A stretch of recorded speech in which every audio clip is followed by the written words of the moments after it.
All right, peace and blessings to you, my brothers and sisters. We are back. Yes, I had to restart the stream.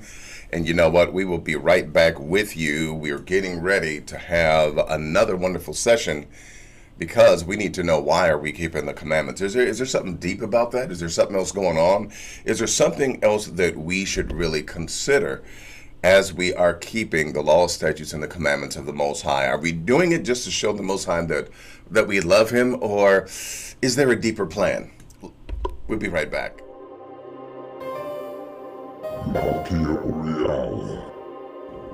See, I have this day set thee over the nations and over the kingdoms, to root out and to pull down, to destroy and to throw down, to build and to plant.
Peace and blessings to you, Mishpachah. We're back once again, and yes, we're going to magnify the Most High.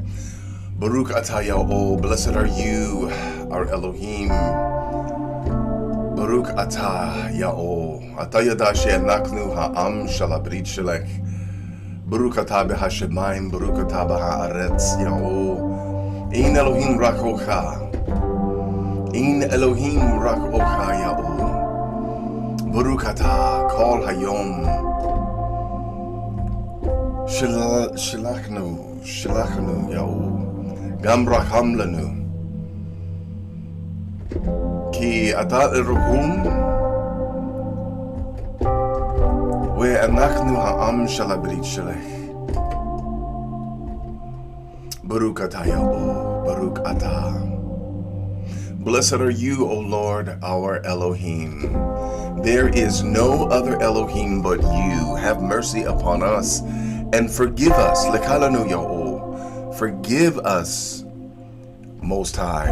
Forgive us for sins. Forgive us and have mercy upon us, because you know that we are the people of your covenant. And you are everything unto us. We love you. Thank you for this day. Baruch atah ki hayom hazeh,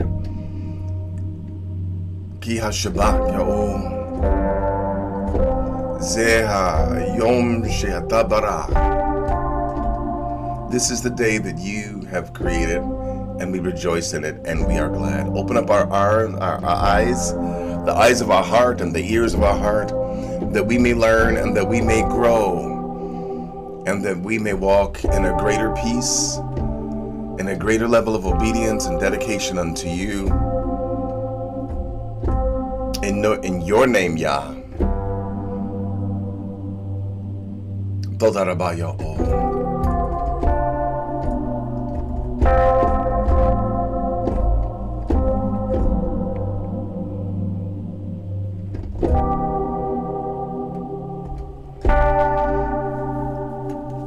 There is no Elohim but you, but you.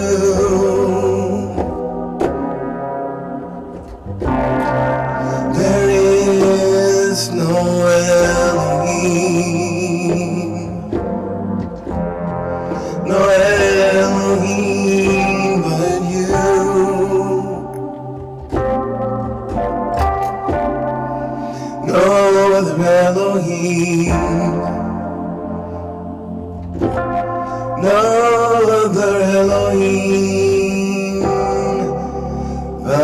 but you,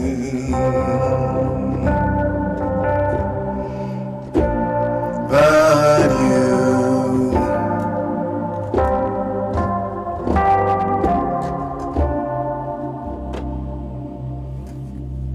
There is no Elohim but the Most High. There is no Elohim but Him. Ah, that was just a little bit of a praise. Yes, it was. Yes, it was. But you know where we're going to go? We're going to go to a different praise. Don't know how this one's going to go, but we're going to go ahead and do it. It's been a while, and I'm inviting you to open up your Tanakhs to Psalm 115. Psalm 115. And you know what? It goes something like this.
We're going to close that one down right there. Yes, we're going to leave it right there. And I want to say to each and every one of you, we are so happy that you are here. Yeah, there's a lot going on this morning, but we're going to have a wonderful discussion. I have my favorite green coffee cup. I hope you have yours. You know, I'm a big kid at heart, so I love what it does. That's why I keep it, you know. Don't know if I really like the color green per se. I mean, I guess it's all right, you know. I wouldn't say that green is my favorite color. Well, there's someone very dear to me that does love the color green. So it's like, hey, okay, you know, all right, fine, right? High fives for everyone. But hey, at this particular point, what I want to do is I want to give shouts out. I want to see who's here. Who's here? Now, you know, we've had, you know, just a little bit of technical difficulty this morning, but that's okay. We're not even, we're not tripping off that. But I want to give a shout out to my senior moderator, none other than my day one, my brother Bergen Paris.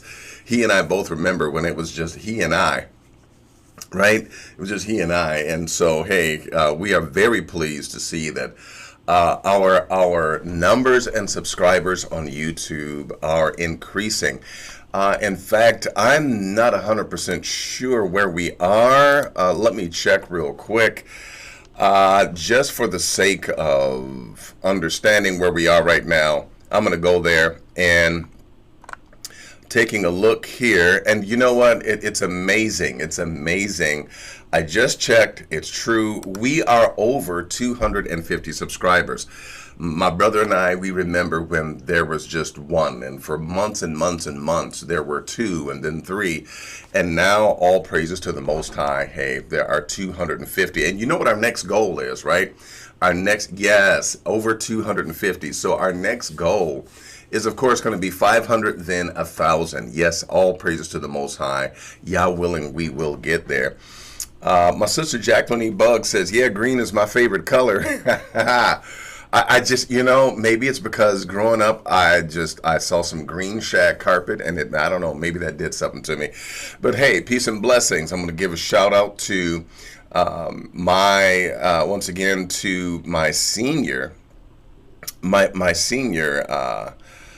moderator, also to our other moderators. I don't know if I see them yet in the room. Josh and Penny, peace and blessings to them. Love them. And I want to say to Roderick, who's in the house, peace and blessings to you, my brother. Repentant and saved, yes. Peace and blessings to you, my brother Adrian, peace and blessings to you. C.K. Damone King, peace and blessings to you. Jacqueline E. Buggs, my sister in the house, peace and blessings to you. Yehoshua Emmanuel Cooper, all right, peace and blessings to you, my brother. Glad that you are here.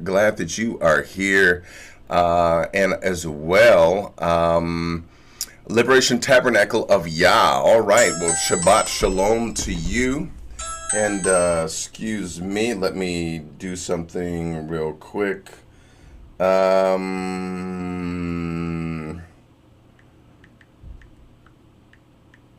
right, I got to take care of something real quick. All right, so there we go. And all right, so Liberation Tabernacle of Yah. My brother George Evans is also in the house.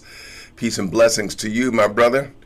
Peace and blessings to each and every one of you. We're going to have a wonderful discussion. We're going to go ahead and we're going to dive right in.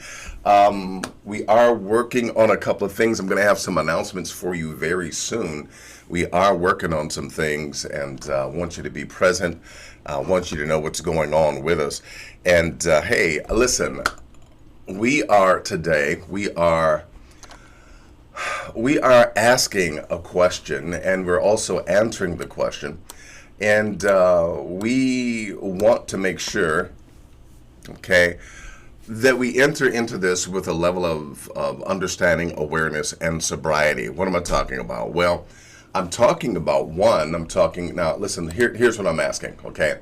I'm asking, of course, that we all just think. I'm asking that we think for a moment, and I'm asking the question, I want us to think of why we do what we do. Why are we doing what we do, okay?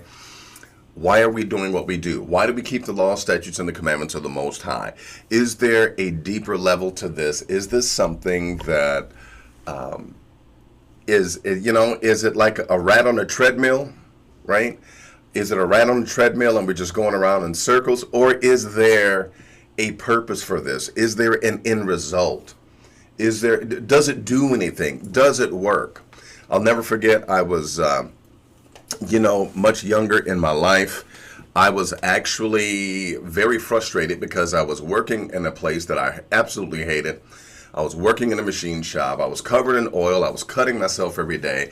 I had to put my cut hands in oil, and it was just something that I hated. And I was working on this funny looking piece of metal. I didn't know what it was, didn't know what it went to, and these were some of the worst days of my life. Well, thing about it is, once I saw what that piece of metal went to, when I saw how that piece of metal fit into all of the other pieces of machinery, then I kind of got a grip, and I'm like, you know what?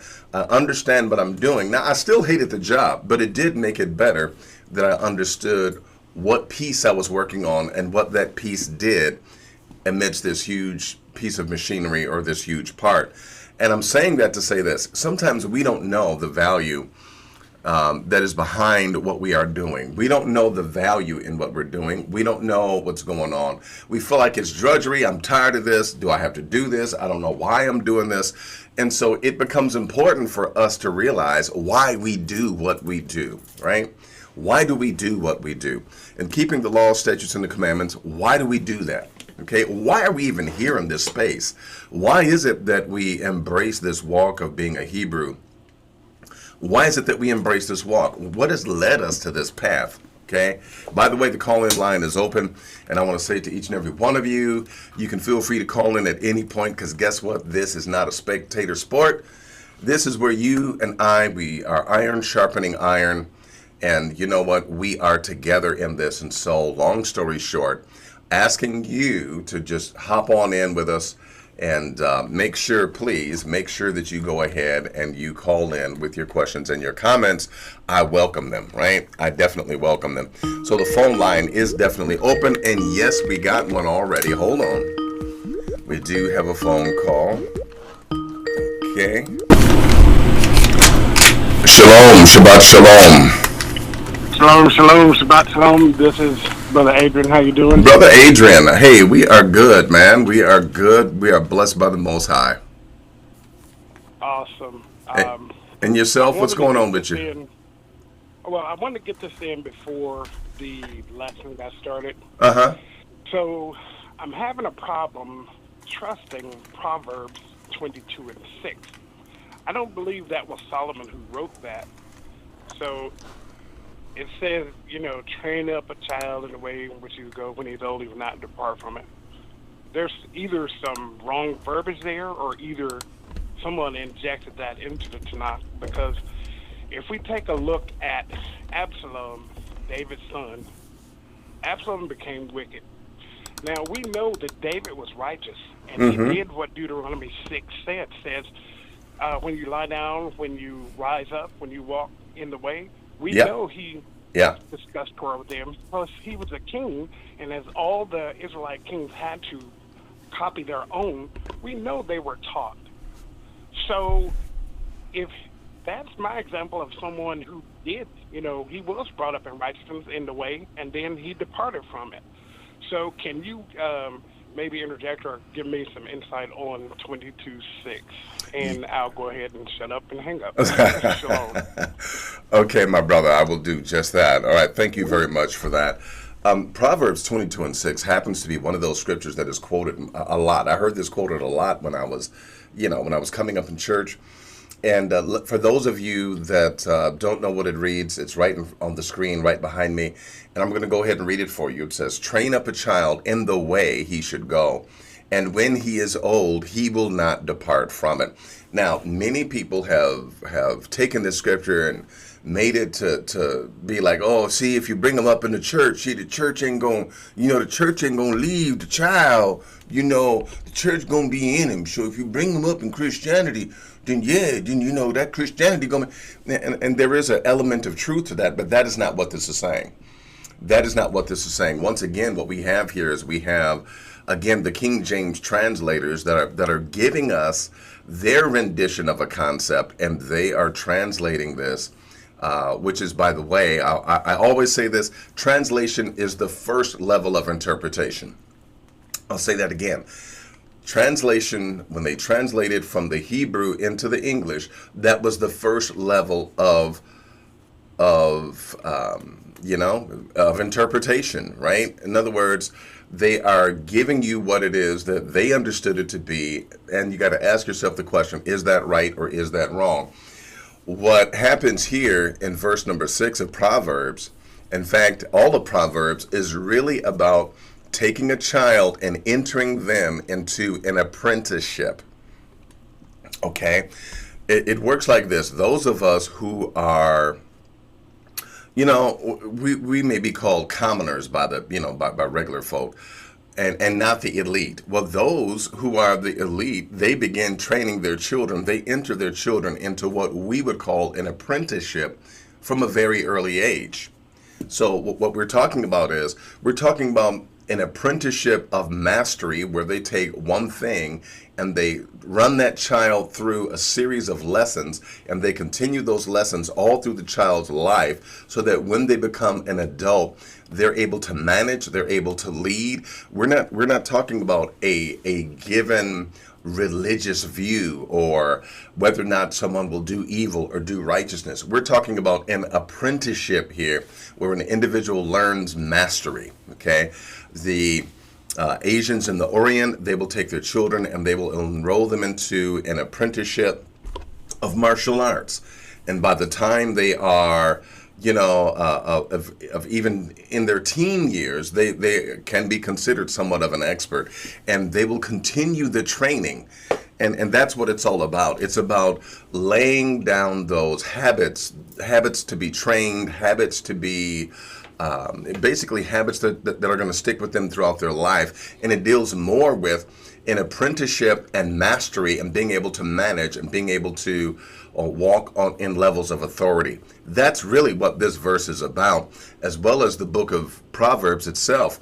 It's all about getting this young man to understand that he is in an apprenticeship. Therefore, listen to your mother, listen to your, that's what this is all about. The mother and the father are the instructors, if you will, okay? And it's often said that the hand that rocks the cradle rocks the world, because mothers teach their children and give their children to be the men and women that they are going to be. I love some of the statements that I've heard in the past regarding this, how the importance of the woman, the importance of the mother, the things that she instills in that child, whether it be a boy or a girl, those things end up sticking with the child, because again, the child is enrolled into an apprenticeship. We have taken this to mean a religious walk.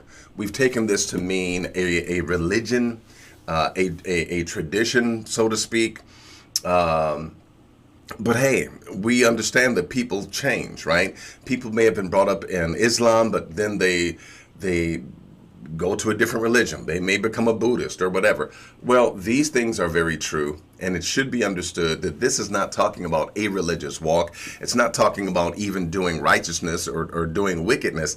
It's simply saying that when you train up a child, when you enter a child into an apprenticeship, the methods and means of their perfecting their skill and perfecting who they are, those things are going to stick with the child. That's all that it is saying, okay?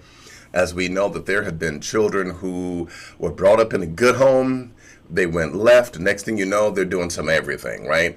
And a lot of times this verse of scripture will be quoted, well, the Bible say train up a child in the way that he should go. And they say that like his religion gonna come back to him, or he gonna, that is not necessarily true. All this means is that when you put your child into a kind of a apprenticeship training, a course of mastery, those skills of mastery, they're going to stick with him, and he's going to continue along that path, okay? That's pretty much what that is saying. And you know what, let me do this. I know that we've got a topic to talk about, but at the same time, I need to ask if there are any more questions, because I want everyone to start with a blank slate, if you will. I want every one of us to start with a, with a clear mind, all right? I want everyone to start with a clear mind. That being the case, let me hop back into the chat room again. If you have a question, please address it to me.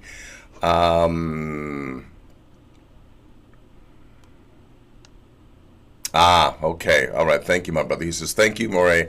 I've heard the same concept of apprenticeship. Yes, definitely. And, all right. Once again, shout out to Josh and Penny who are with us. And you know what? I don't see any other questions pointed toward me. And so let's now get into the topic at hand. And this is what I want to hit you with. This is what we want to start with. And I want to ask the question, why are we doing what we're doing?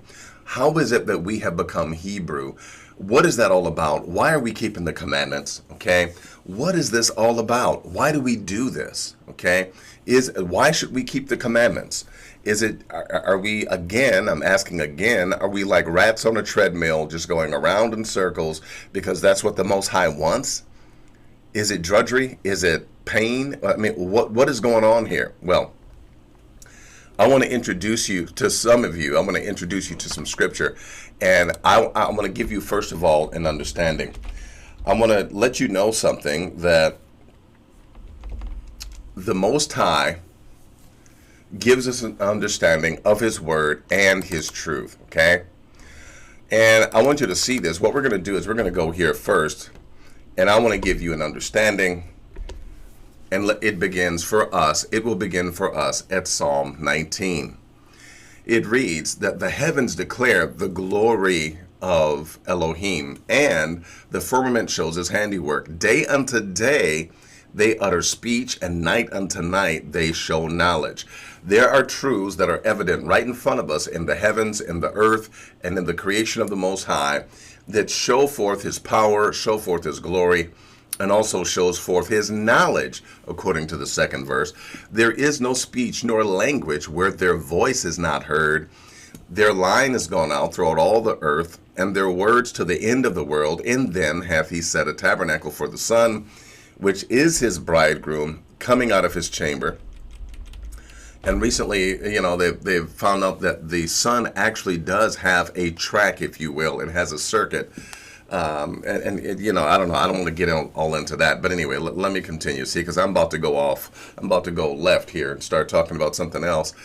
But it's as a bridegroom coming out of his chamber, latter part of verse 5, and rejoices at the strong man to run a race. Verse 6, his going forth is from the end of heaven, and the circuit unto the ends of it, and there is nothing hid from the heat thereof. Now, notice what this is. Notice what we're about to read. Notice verse number 7. The law of Yahweh is perfect, okay? Meaning that it does not need anything else. It does not require anything else. If you tell men, if you tell your wives, you've made the perfect meal, that meal was perfect, but then you say, and I got this from my teacher, he said, you tell your wife that she made something perfect, but then you say, you know what, next time don't add so much salt. Next time add a little sugar. Next time put a little bit more cranberry sauce on the, then that was not a perfect meal. If something is perfect, then it needs nothing else, right? The reason why we know that the law of the Most High is perfect, and I'm going to break here from the first part of verse number 7, and I'm going to go here for a second to Deuteronomy chapter 4, and I want you to take a look at this, and then we're going to go back to Psalm 19 and 7. Now, therefore, listen or hearken, O Israel, unto the statutes and the judgments which I teach you, for to do them, that ye may live, and go and possess the land which Yah, your Elohim, gave to your fathers. Verse number 2, you shall not add unto the word which I command you, neither shall you take from it, that you may keep the commandments of Yahweh, your Elohim, which I command you. It's perfect, therefore you don't need to add anything to it. You don't need to take anything away from it. Going back to Psalm 19 and 7, it says that the law of Yah is perfect. That's why you don't need to add to it. You don't need to take away from it, because it's perfect, okay? Again, if a man tells his wife, you made a perfect meal, hey, there's nothing that needs to be added. There's nothing that should be taken away. It's perfect within itself, okay? So the law of the Most High is perfect. Now, wait a minute. Notice what else it reads here. It is converting the soul. It has the ability to do that all by itself, okay? So there is conversion. When we were in Christianity, they told us that the people of the Old Testament, those people back in the day, that they weren't truly saved like we're saved. They didn't have what we have. See, we got more than what they have. Yet and still, there were more miracles in their days. There were more signs and wonders. There were more expressions of the Most High. There were more manifestations of the Most High walking amongst them, right? But yet they say, well, we got it better now. No, you don't have it better. We were taught that people weren't truly saved back then. People weren't truly saved in the Old Testament. Why? We have salvation today, and they didn't have true salvation, right? And if you notice, the salvation of today, it is a ethereal, mystical, spiritual salvation that is kind of almost like a psych job. It's a psychology kind of a, trick your mind kind of a thing. It's like when we were kids, we'd pretend like we were going to give someone something, we'd yank it away and say, psych. Well, that's kind of like what it is. Now, the salvation is like, well, despite the fact that it used to be physical, right? Salvation was physical. You were saved from your enemies. You were saved from hunger. You were saved from thirst. You were saved from everything. Back in the day, you had a physical salvation, right? Women were physically saved in childbirth to live another day, right?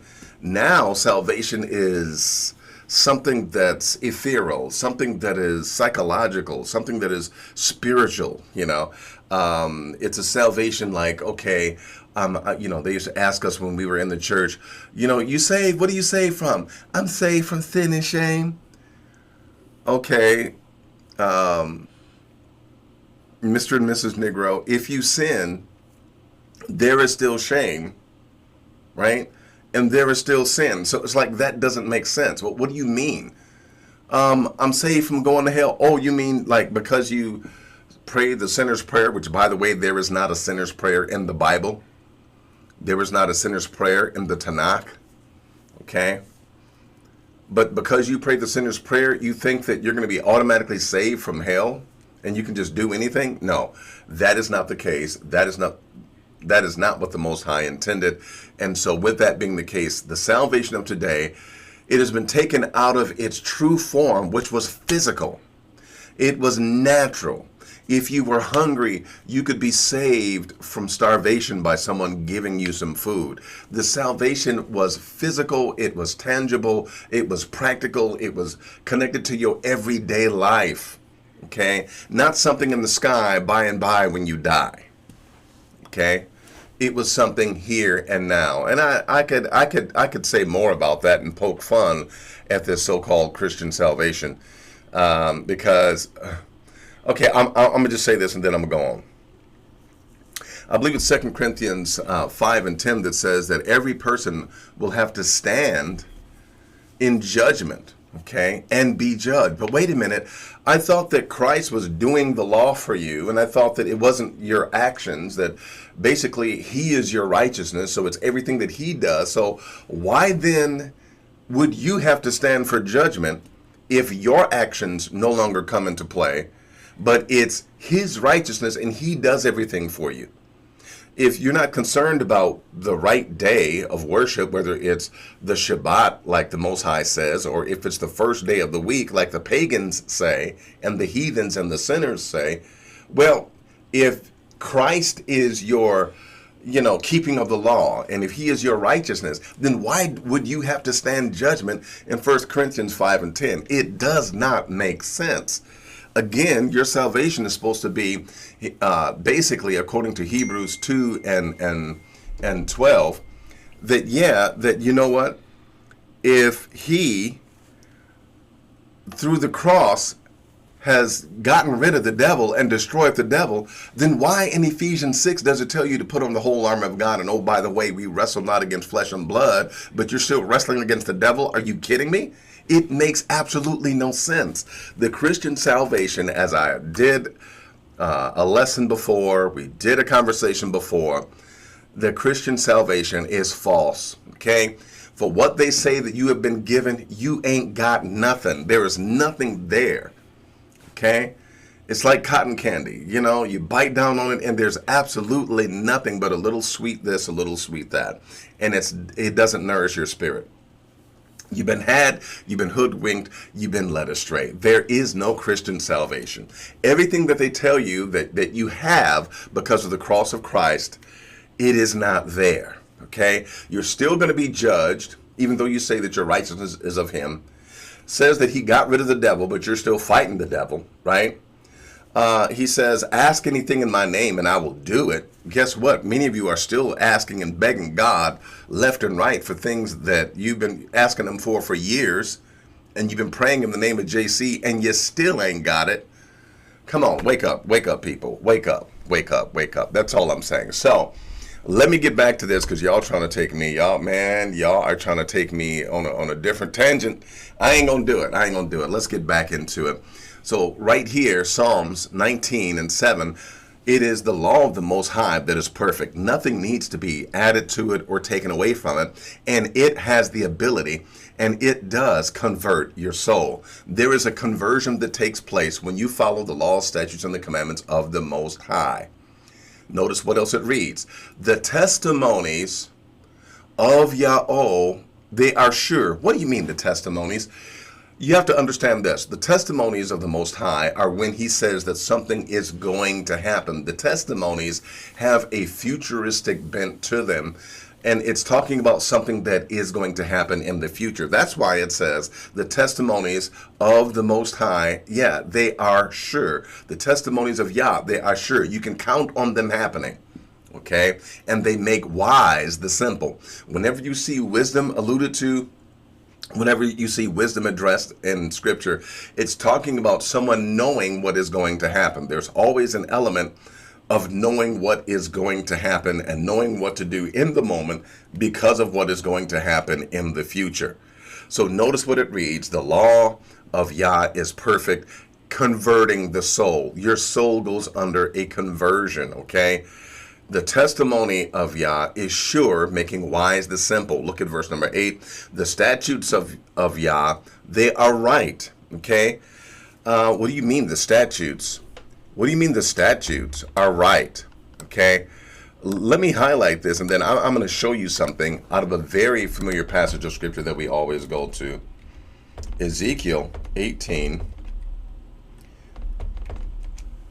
And we're going to say, I'm going to take you right here. I'm going to take you right here. Look at verse number 19.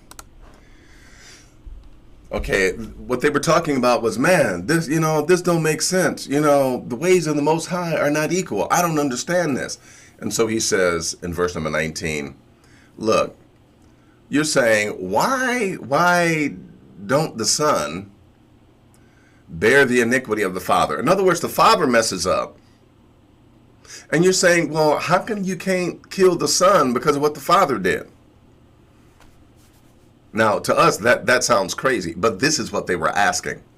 How come you can't kill the Son for what the Father did, right? When the Son had done that which is lawful, look at verse number 19, the middle of it.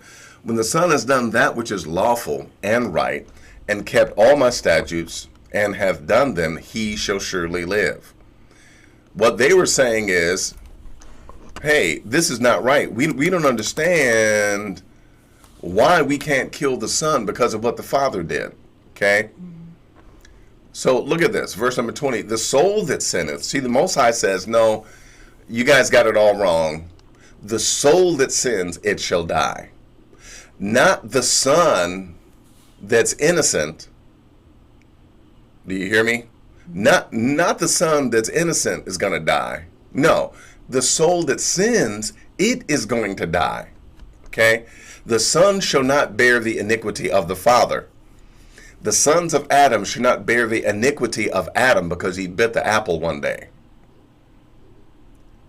But wait, they taught us that because Adam bit the apple, that Jesus had to come and undo all of that.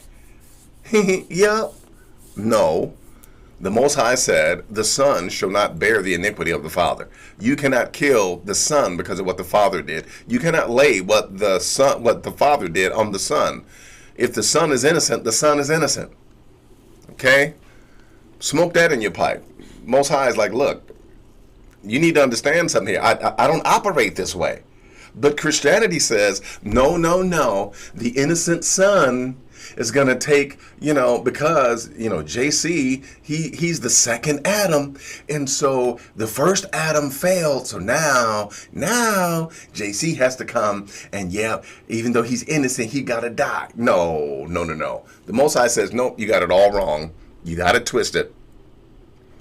There is no time that I'm going to let someone that is innocent die for the wicked. Okay? Let me skip through this, okay? And let me come on down here. He says here, verse 25, yet you say that the way of Yah is not equal. Hear now, O house of Israel, is not my way equal, and are not your ways unequal? The Most High is like, look, who's tripping here, me or you? Who's tripping, me or you? When a righteous man turns away from his righteousness and hey, if he does wrong, I'm going to deal with him. But if he's right, and I'm going to let him live. How simple can you get? It's real simple.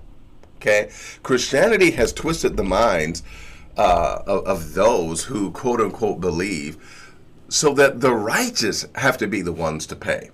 The righteous is the one that dies for the sins and the iniquities of the wicked. But wait a minute, hold on, hold the phone.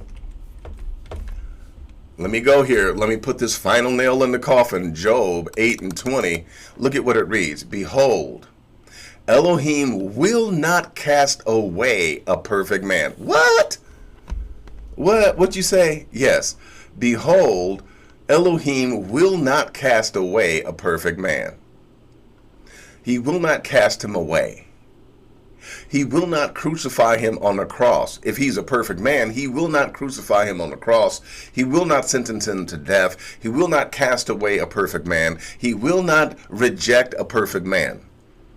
Okay, so all of that hogwash about, and he was on the cross and he said, Eli, Eli, lama sabachthani, why, oh God, why have you forsaken me? No. According to this, guess what? He will not, the Most High, who's the same today and forever, right? He does not change, according to Malachi 3:6. Behold, our Elohim that does not change, he will not cast away a perfect man. Neither, do you see it? I see it. Neither will he help the evildoers. But wait a minute, why did Paul say that when we was dead in sin, that he sent his only begotten son? Because he loved us. Okay, you need to understand something, okay? The Most High, who says, by the way, I don't change. Hey, I'm this way, and I'm this way forever. Don't even trip. You ain't even got a question. This is the way I am, okay? You need to understand this. You need to get a grip. I don't change. This is what I'm saying. And it reads, neither will he help the evildoers. So all this hogwash about, while we were in sin, he, because he commended his love toward us. Okay? Whatever you smoking in your pipe, you can keep smoking it, because you need to come up with another conclusion. It says here, he does not help evildoers. How much more plain can it get? Okay? So as we go back and as we take a look at this, he says, you know what? The person that does wrong, they are going to be the ones to suffer.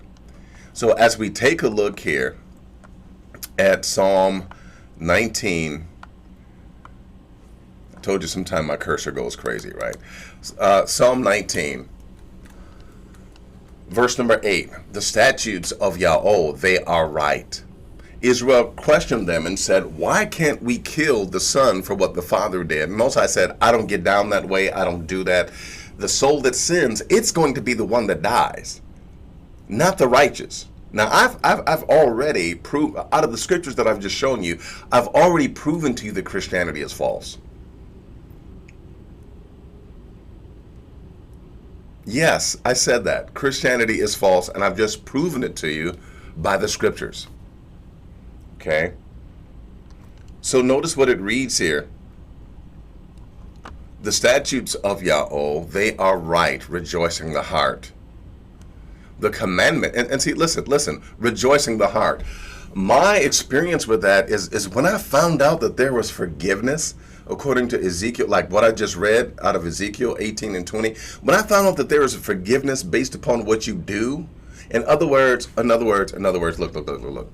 If I mess up, okay, if I do something that's wrong, okay, when I was, okay, all right, I'm going to tell on myself, for those of you that don't know, I'm going to reveal to you a part of my history.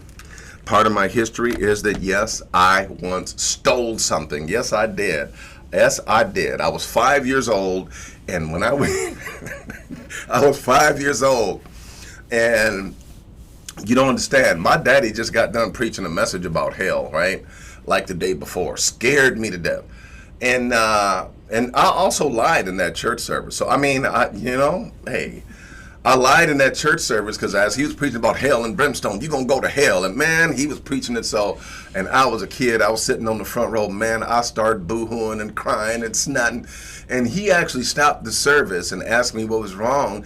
And I lied in that moment. And I said, my stomach hurt. Well, like the next day,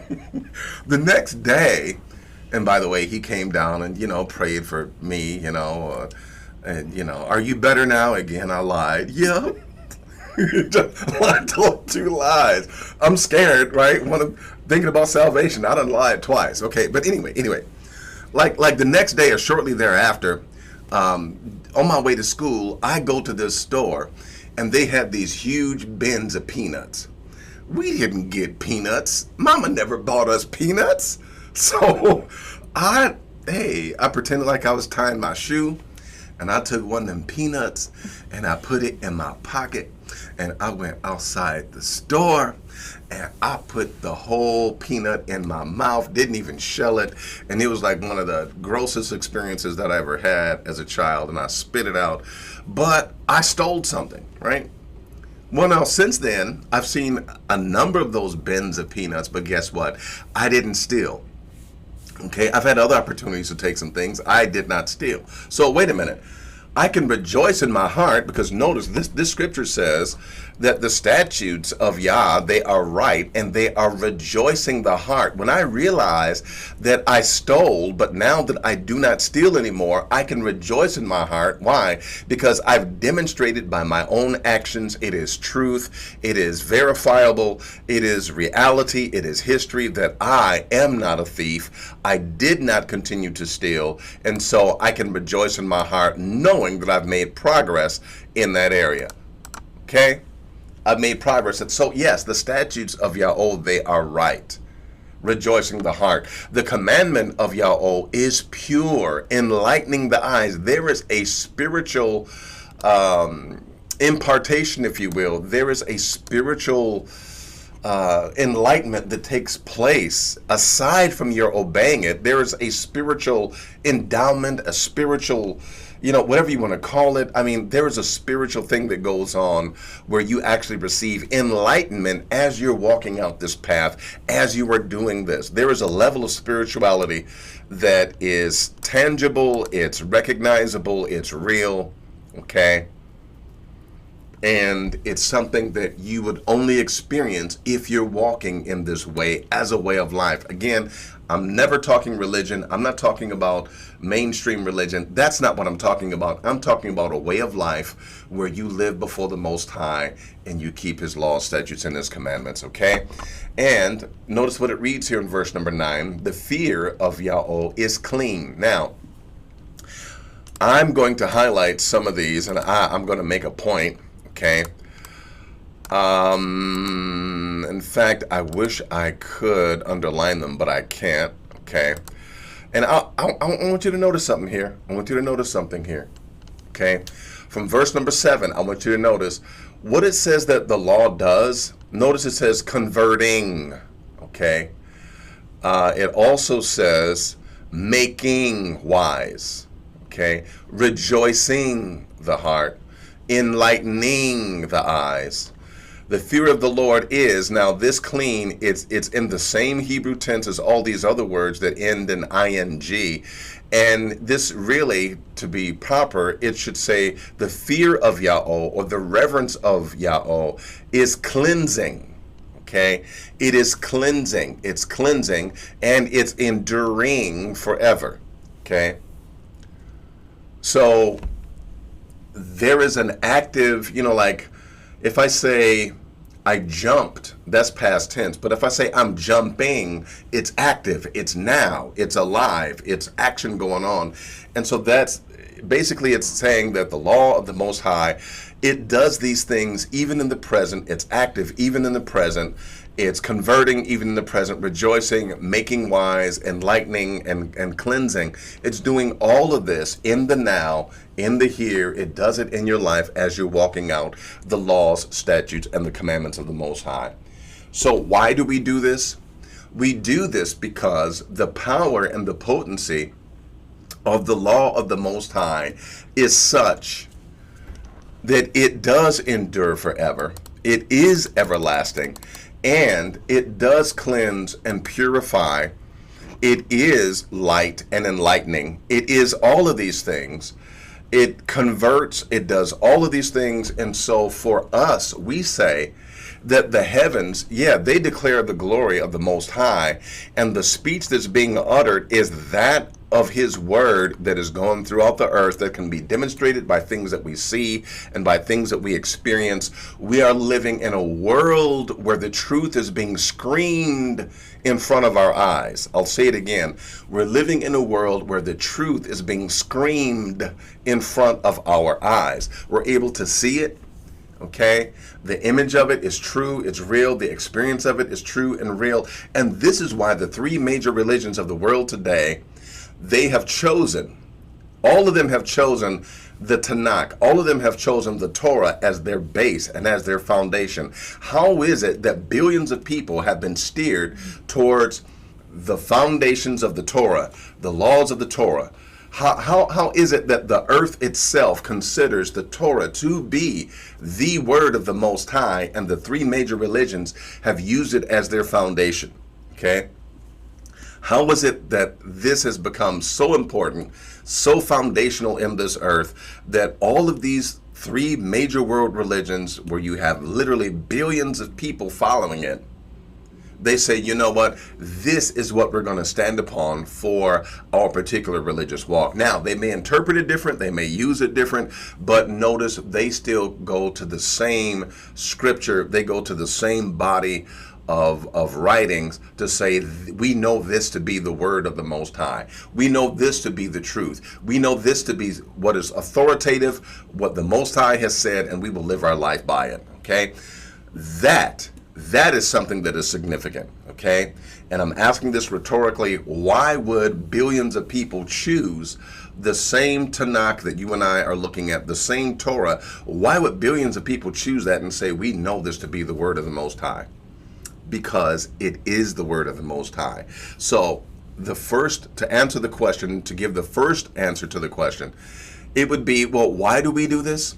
Why do we follow the law, statutes, and the commandments of the Most High? We follow them because, one, it has a living effect, a present effect. It is relevant for our lives today because it converts, it makes wise, it enlightens, it rejoices the heart, it cleanses, it does all of these things even today, even now. It is happening, it works, it is still powerful even now. Okay? To really bring the point home, I'm going to go to Ecclesiastes 3:14. Notice what it reads. I know, the wisest man on earth said, I know that whatsoever Elohim does, it shall be forever. Nothing can be put to it, nor anything taken from it. And Elohim does it that men should fear before him. We stand upon the truth of his word because it is living, it is alive.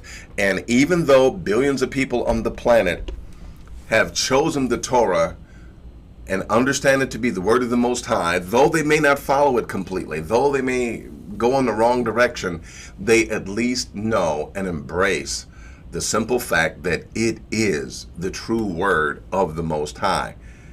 So we go to it and we understand it for what it is, the words of the Most High, okay, that has been put to us, that is given to us for us to follow. So why then do we do it? Because it's effectual, it's relevant for our lives, even today, okay? And it's needful. So are there any benefits? Are there any benefits to it? Well, I'm glad you asked that, because there are benefits to walking in the laws, statutes, and the commandments of the Most High. And we're going to talk about how to do that in just a minute. But let's go here for now. Let's go back to 4 and 2, which reads, Deuteronomy 4 and 2, it says, You shall not add unto the word which I command you, neither shall you take or diminish aught from it, that you may keep the commandments of the Lord your God, that you may keep the commandments of Yah your Elohim, which I command you.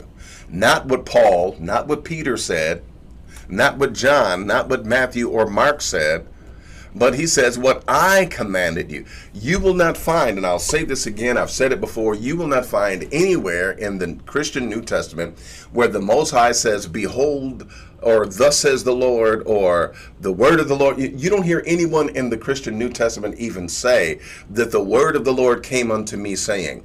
You don't even hear them saying that, okay? In fact, you remember in John, where Yeshua ben Yosef, called Jesus by the Greeks and the pagans, remember when he prayed 3 times not to go to the cross? If the Most High and JC were tight like that, or even if they were one and the same person, like many of you believe, why didn't the Most High answer?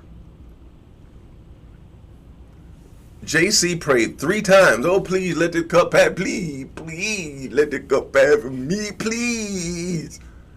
And guess what? The Most High said absolutely nothing. There were crickets. That's all that there was, crickets. I wish I had cricket sound right now. I would play it. I really would. But there were crickets. Please let the cup pass. Crickets, crickets, crickets.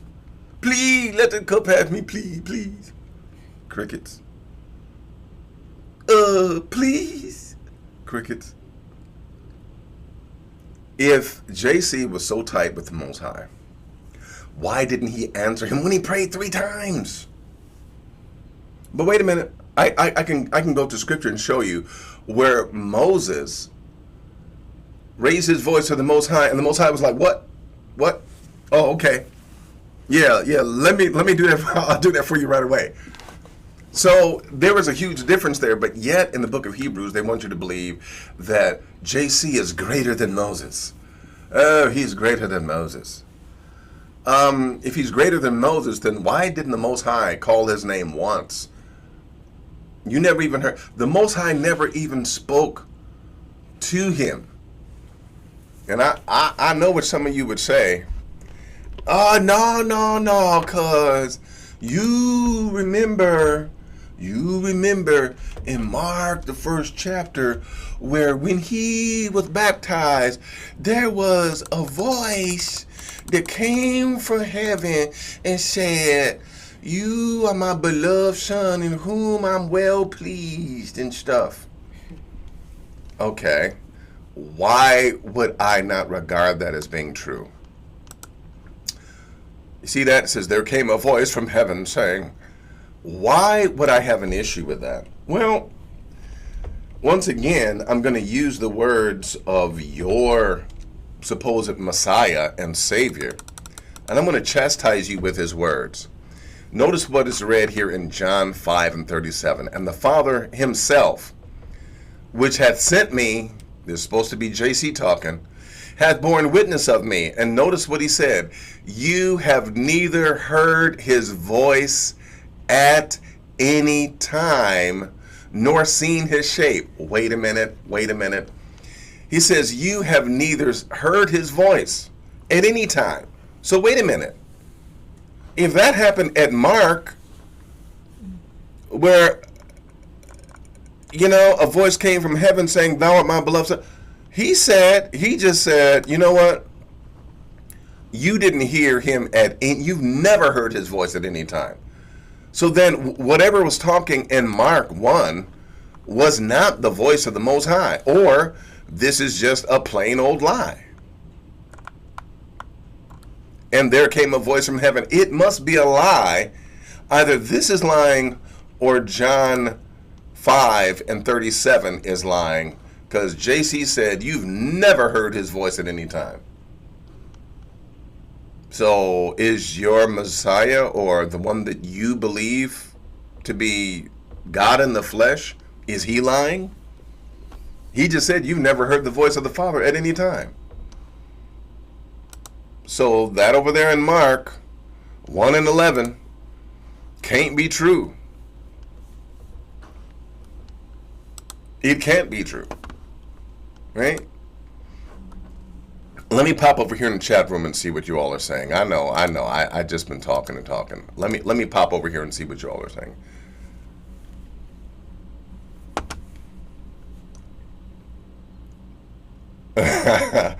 Yeah. My brother Adrian says, yeah, he prayed 3 times and cried like a little. Please help me. Please don't let me. I don't want to hear, please. And the Most High didn't say nothing, man. Just crickets. Just. Liberation Tabernacle of Yah says, bring it out. Yeah, hey, I have not even begun. Okay? I have not even begun. We about to bring it out some more, y'all. We about to bring it out some more. So, again, we have been lied to. I mean, individuals, hey, we've been lied to when it comes to the scriptures and when it comes to this whole Christianity thing, right? But now, I don't want to get off of focus, and I want to continue talking about why we keep the laws, statutes, and the commandments of the Most High. For one, these laws, statutes, and commandments have promise. They have promise. What do you mean they have promise? Well, I want to read for you what is written here in Deuteronomy 4. By the way, I love the narrative of Deuteronomy beginning at the first chapter. I love it because Moses is saying, we went here, we did that, and I said this to you. I love it because it's in the first person. And I love reading that. It sounds like a story, like the actual person is telling you the story. So I want you to notice this here. Look at verse number 5. Okay. Behold, I have taught you statutes and judgments, even as Yah, my Elohim, commanded me. Look at this, that you should do so in the land where you go to possess it. So there is an inheritance of land and the building of a nation. This is one of the important things behind keeping the law, statutes, and the commandments. Notice what it says here in verse number 6. Keep therefore and do them, for this is your wisdom and your understanding in the sight of the nations. You talk about how different we are and how special we are and how peculiar we are as a people unto the Most High. We're talking about the Most High establishing us as a nation. Listen, one of our main problems is that we have not understood a simple fact and a simple truth. When it comes to the Most High, He deals with people according to their nation. You got to hear me. You need to hear me. You need to hear me. Christianity has led us to believe that we are individuals before the Most High. But if you look at the scriptures themselves, they will prove to you that He deals with us by means of our nation. What nation are you in? What nation are you a part of? Now, it is also true that those who follow the laws, statutes, and the commandments, you can adjoin yourself to the righteous of God's nation, right? You can do that. Right? But the bottom line of it is you're using the law, statutes, and the commandments to join yourself to another nation of people. Again, it's about the nation. So I don't want you all to bring some of those elements of Christianity into this walk. Christianity says that there is now no Jew, no Greek. There is now neither bond nor free. And once again, Christianity brings you into this hairy-fairy kind of a, we're all one, we're all the same. It's kind of like what they're doing today with genderism. There's no gender, forget about male and female and so forth and so on. Forget about that. No, share the same bathrooms and, listen, that kind of a thing is not what the Most High is standing behind. He says, you know what? When it comes to you being a people, I need you to be a nation. I need you to be a nation of people, because that's who he deals with. He deals with us as a nation, right? Yeshua ben Yosef, okay, called Jesus by the Greeks and the pagans. There is evidence in the Christian New Testament that he was more like a nationalist. Okay? What do you mean by that? I'm talking for those of you to give some of you a reference. I'm talking Black Panther. I'm talking someone that is very militant regarding their nationality, okay?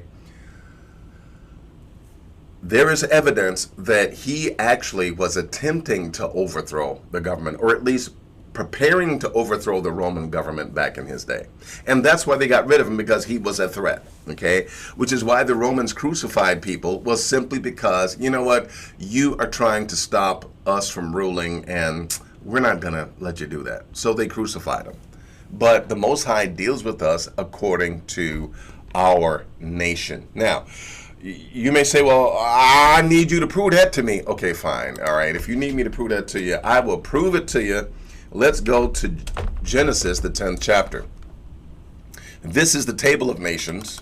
Many of you recognize this. This is the table of nations, and I want you to see this, okay?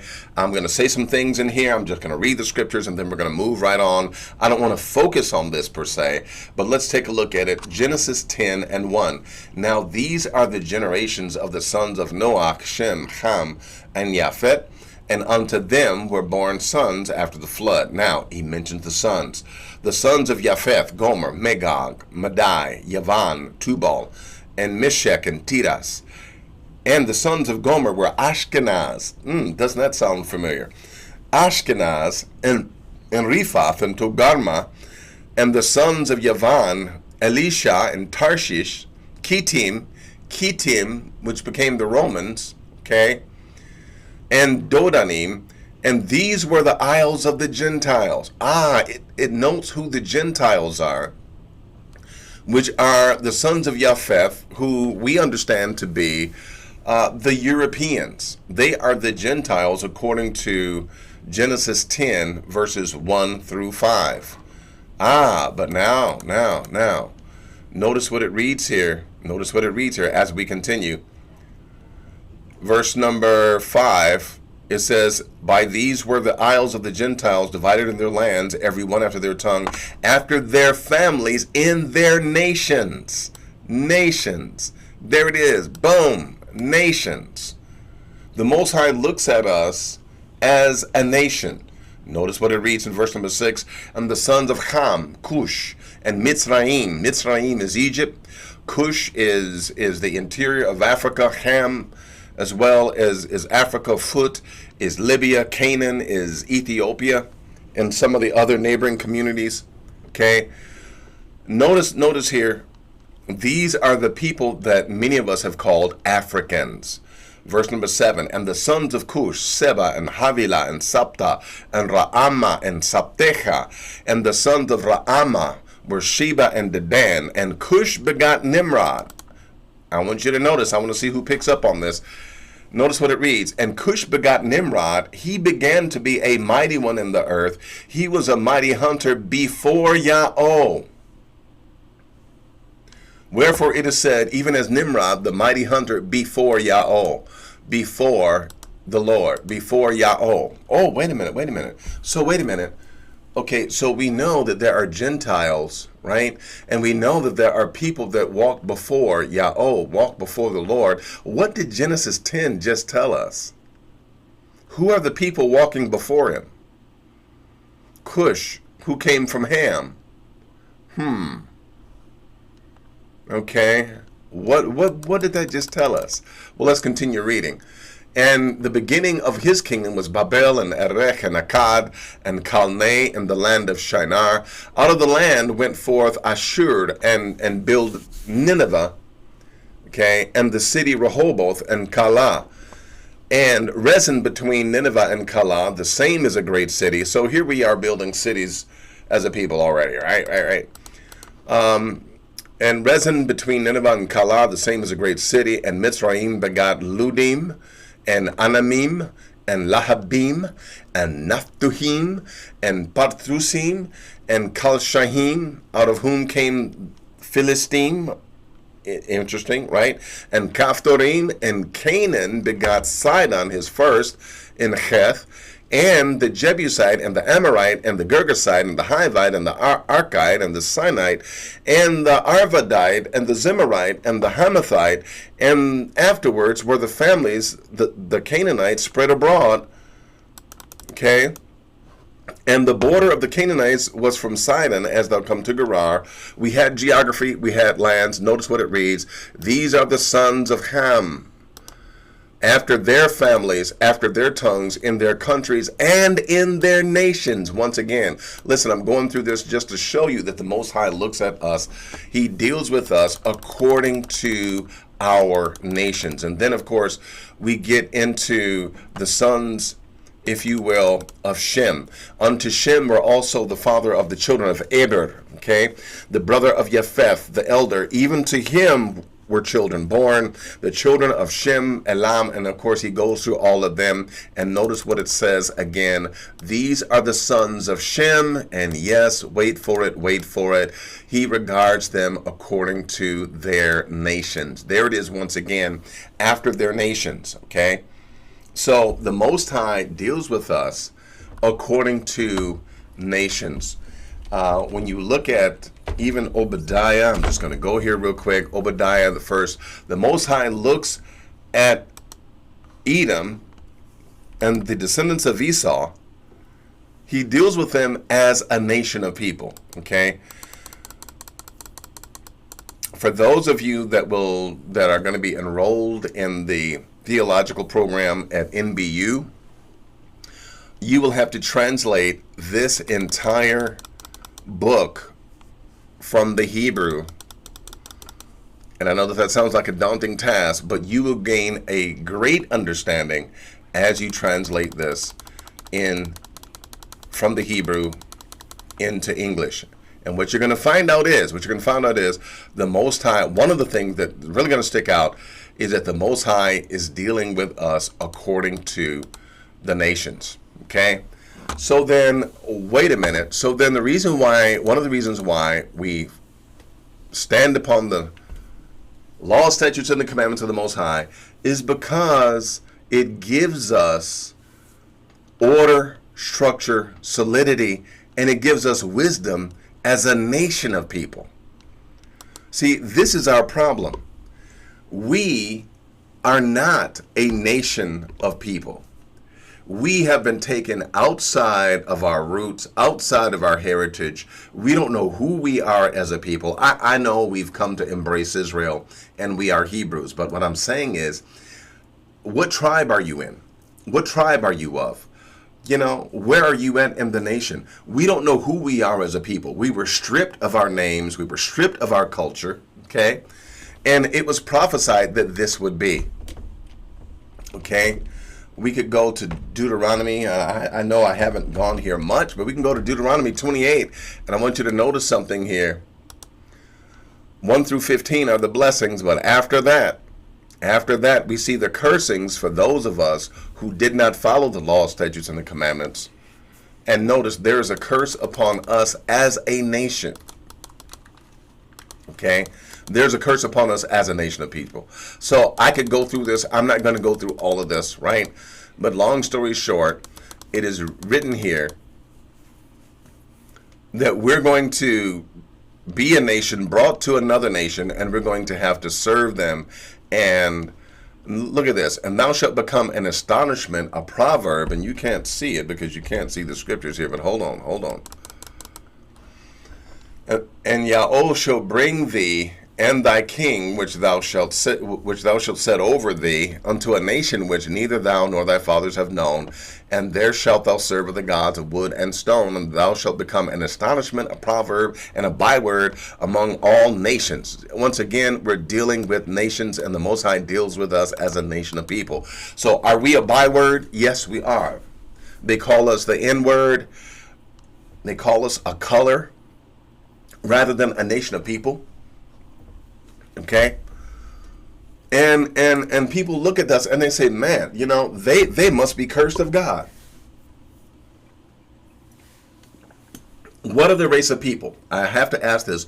I know that there's been other people put in slavery. There's been other people that have been dogged out. There's been other people that have been wrong. But what other people, to the scale that we have been trodden down, globally rejected on every continent where we would go, all of us, we experience being rejected by the masses, being rejected by society, okay? What other people have suffered the same things that we have? What other people have been put in chains? What other people have suffered the indignation that we have as a nation? Okay? What other people have done this? Okay? We are, as it's read here, we have become, in verse number 37, we become an astonishment. People are look at us and they're astonished. How in the world can this be that these people, and we're an astonishment for a number of different reasons, because they have experimented on us in the Tuskegee experiments, but yet and still we live, we thrive. They have done everything that they possibly could. They outlawed us being able to read. They outlawed us being able to understand and go to school. They outlawed us and put their foot down on us, but yet and still here we are, a people that have been protected by the Most High, even though we're still going through. We've been a proverb, called a byword, called the N-word. And yes, this has happened among all the nations. When you go through Deuteronomy 28, verses 16, all the way down through 68, you will find out that we fit the description. We fit the bill. It is something that we as a people at large, yes, we fit the bill. That is us completely. Okay? Wait a minute. So then let's take a look at this. And let's take a look, okay, and understand that this is happening to us as a nation of people, okay? And not only that, but there is also a conspiracy, if you will. What? A conspiracy? Yes, there is a conspiracy against us, okay? Let me read it from Psalm 83. Keep not thou silent, O Elohim. Hold not thy peace, and be not still. For lo, thine enemies make a tumult. In other words, you know what a tumult is, right? They're causing trouble. They're doing things against us, right? They're giving us problems. They're coming against us. They're beefing with us. And they that hate you, Most High, have lifted up their head. Note number 3, look at this. They have taken crafty counsel against your people. They couldn't hurt the Most High, so what did they do? They take crafty counsel against your people. Okay? And once again, as a nation, they know who we are as a people, but they've taken crafty counsel against us and consulted against your hidden ones. Look at what they've said. They have said, come and let us cut them off from being a nation. What? Notice, they understand the importance of being a nation. They understand that we need to be a nation. So it says, come, let us cut them off from being a nation. Let's make sure that they're nothing more than African Americans or Negroes, or let's make sure that they're, that they identify themselves as being black. Let's make them a color instead of a people. Let's not give them any nationality. By the way, when they get here, let's outlaw them and tell them that they can't speak in their original tongue. They can't worship in their original religion.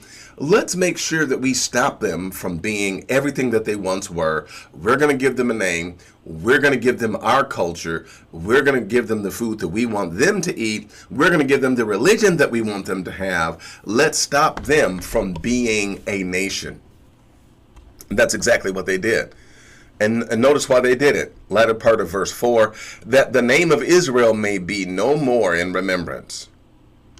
For they have consulted together with one consent. They are confederate against thee.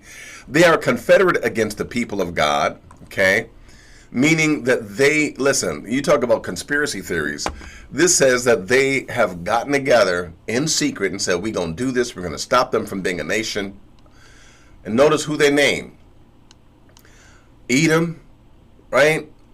The Edomites, the Arabs, the Ishmaelites, the Moabites, the Hagarenes, the Gebal, Ammon, Amalek, the Philistines, with all the inhabitants of Tyre. Listen, these are people, these Hamites and these Ishmaelites and Edomites, they got together and they said, you know what, we're going to stop Israel from being a nation.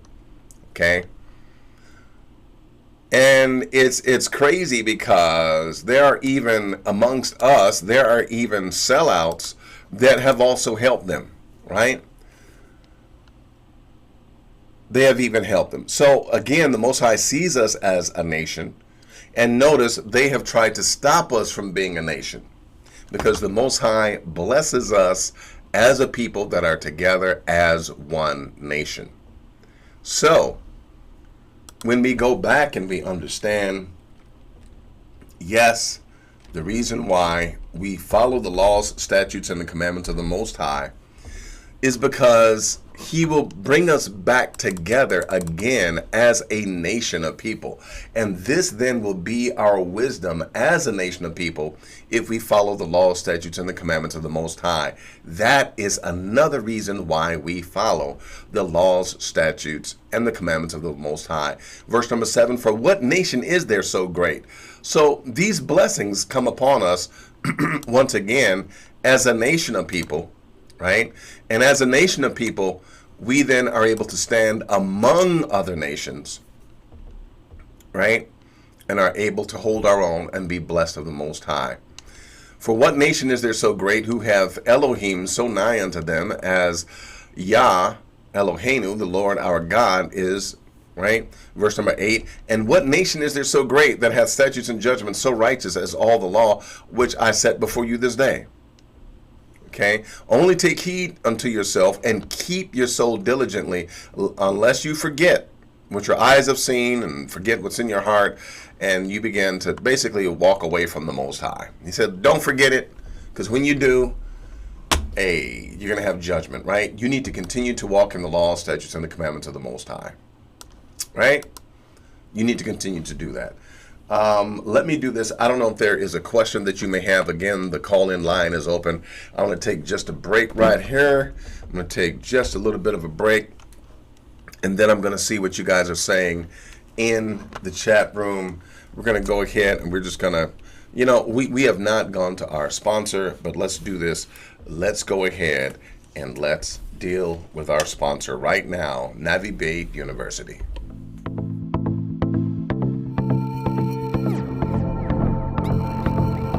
Hi, I'm Melky Uriel, and I'm excited to offer you a brand new course at Navi Bait Academy. One of the first courses that we're developing at Navi Bait Academy, and we're welcoming you.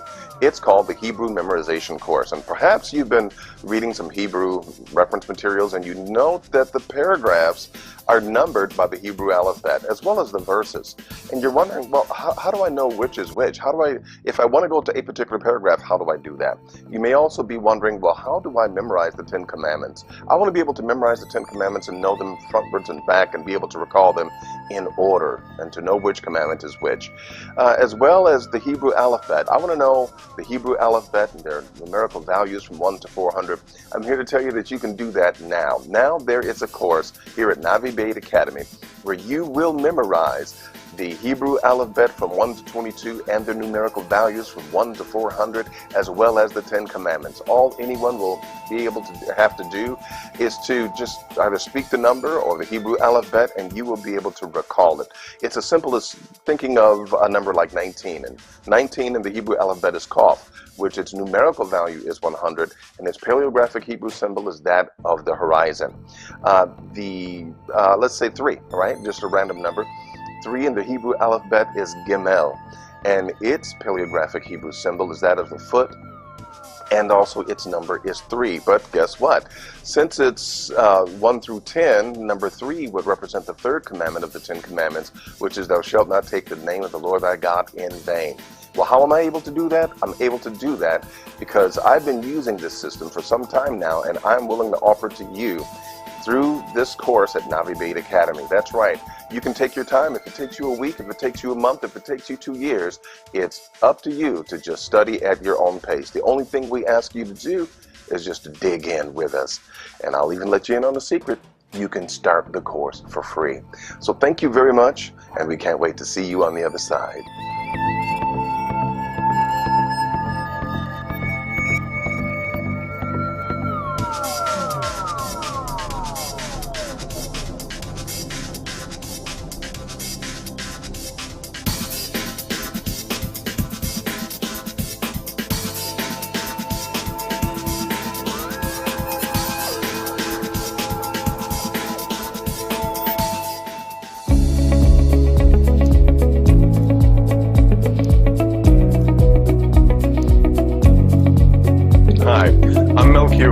I'm so delighted to meet you. I'm glad that you stopped by. I'm glad that you're curious, and I'm glad that you clicked on the video.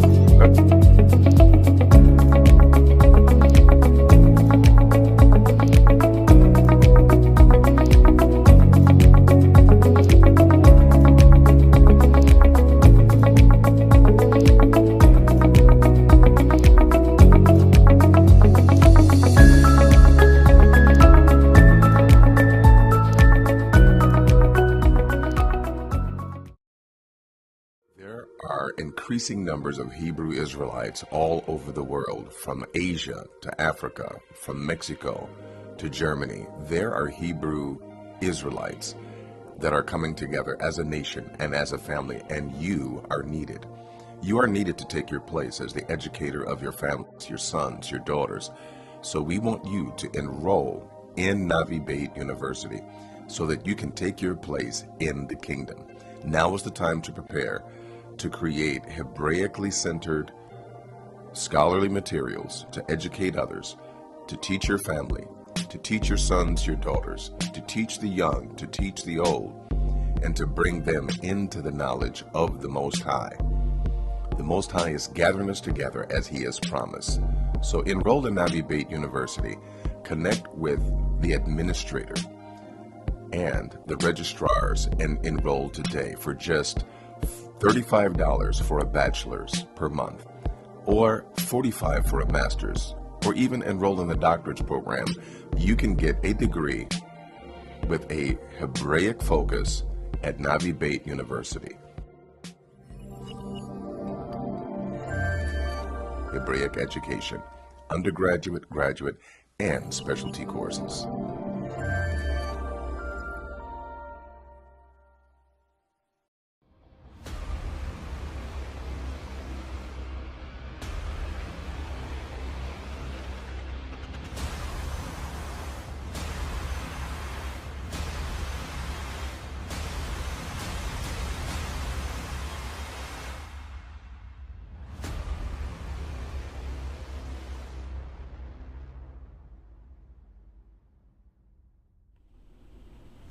All right, back with you. Hey, so let's just continue for a little bit longer. Then I'm going to answer some questions. I'm going to go into the chat room. I just simply want to make sure that I really do hit this point, that I really do go here, and that we really do get a good understanding of the ultimate benefit for us following the law, statutes, and the commandments of the Most High, and what it means for us, like right now, like today, and our relevant moment that we're living in right now. Why is it so important? What is it about this that we really need to understand? And I'm going to go to the beginning of the true chapter of Isaiah 53, which is actually Isaiah 53 and 13. And we're going to go here real quick, and I want you to see this. I want you to see this and understand what we're talking about here, because I want you to notice once again what happens here, how as the Most High is really dealing with us as a nation of people, okay? Let me even do this. Listen, okay, before we go here, okay. It says, behold, my servant, right, shall deal prudently, he shall be exalted and extolled and be very high. So who is the servant, right? Let's do this. We're going to go to Isaiah 43. And yes, those of you that know this, you know where I'm going. Isaiah 43, verse number 10. Ye are my witnesses, saith Yahweh, and my servant whom I have chosen. So who is this? That ye may know and that believe me and understand that I am he, that before me there was no God formed, and neither shall there be after me. Who is he talking about here? Okay, let's go up here, because this also helps to prove my point. Okay. It says, let all the nations be gathered together, and let the people be assembled. Who among them can declare this? Who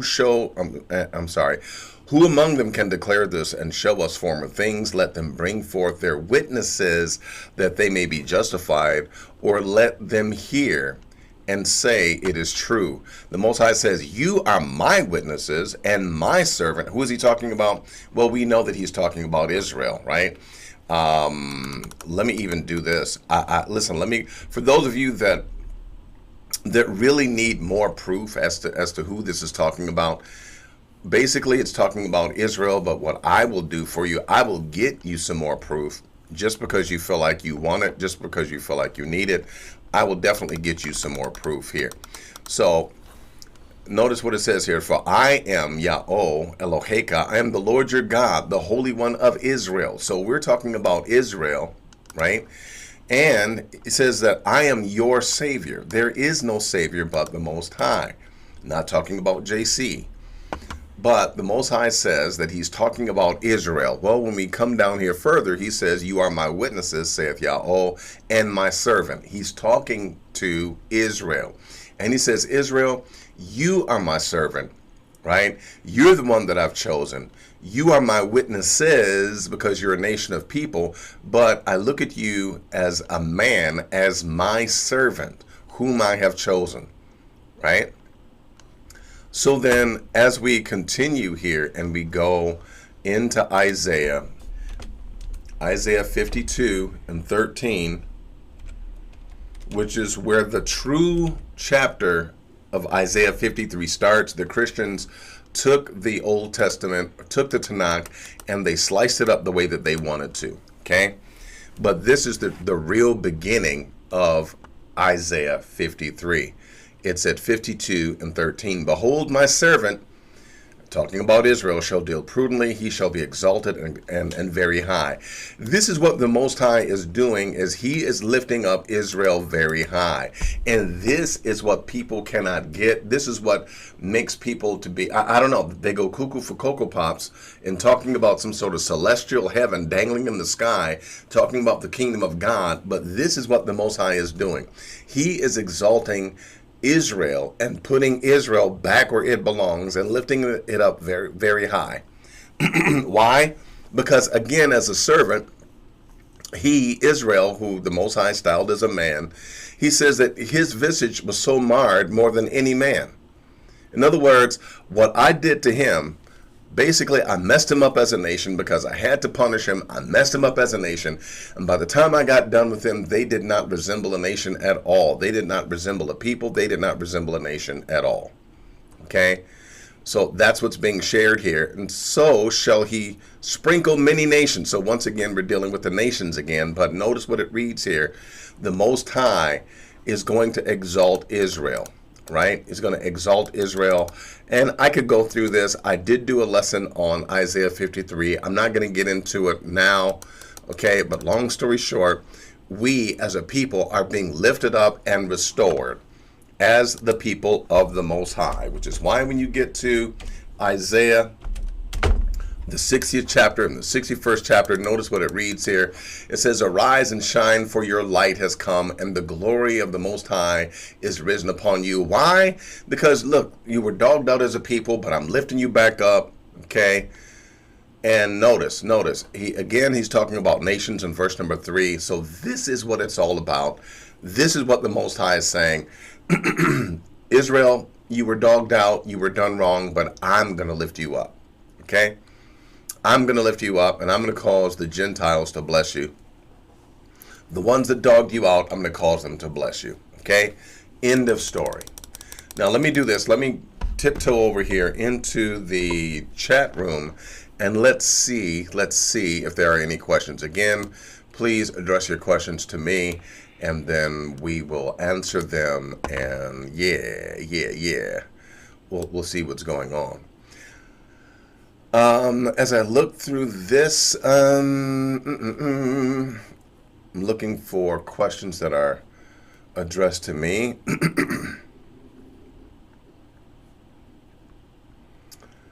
Let's see. I'm looking for things that are addressed to me. Let's see.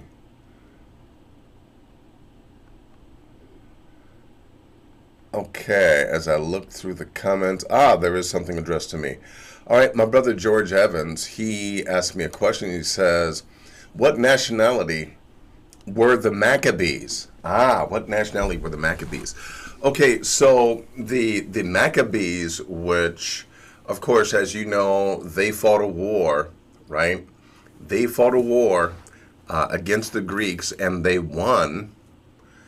And they became the Hasmonean dynasty. However, they themselves, they were actually of the Yahudi or Jews. Now, please keep in mind though, they were somewhat Hellenized.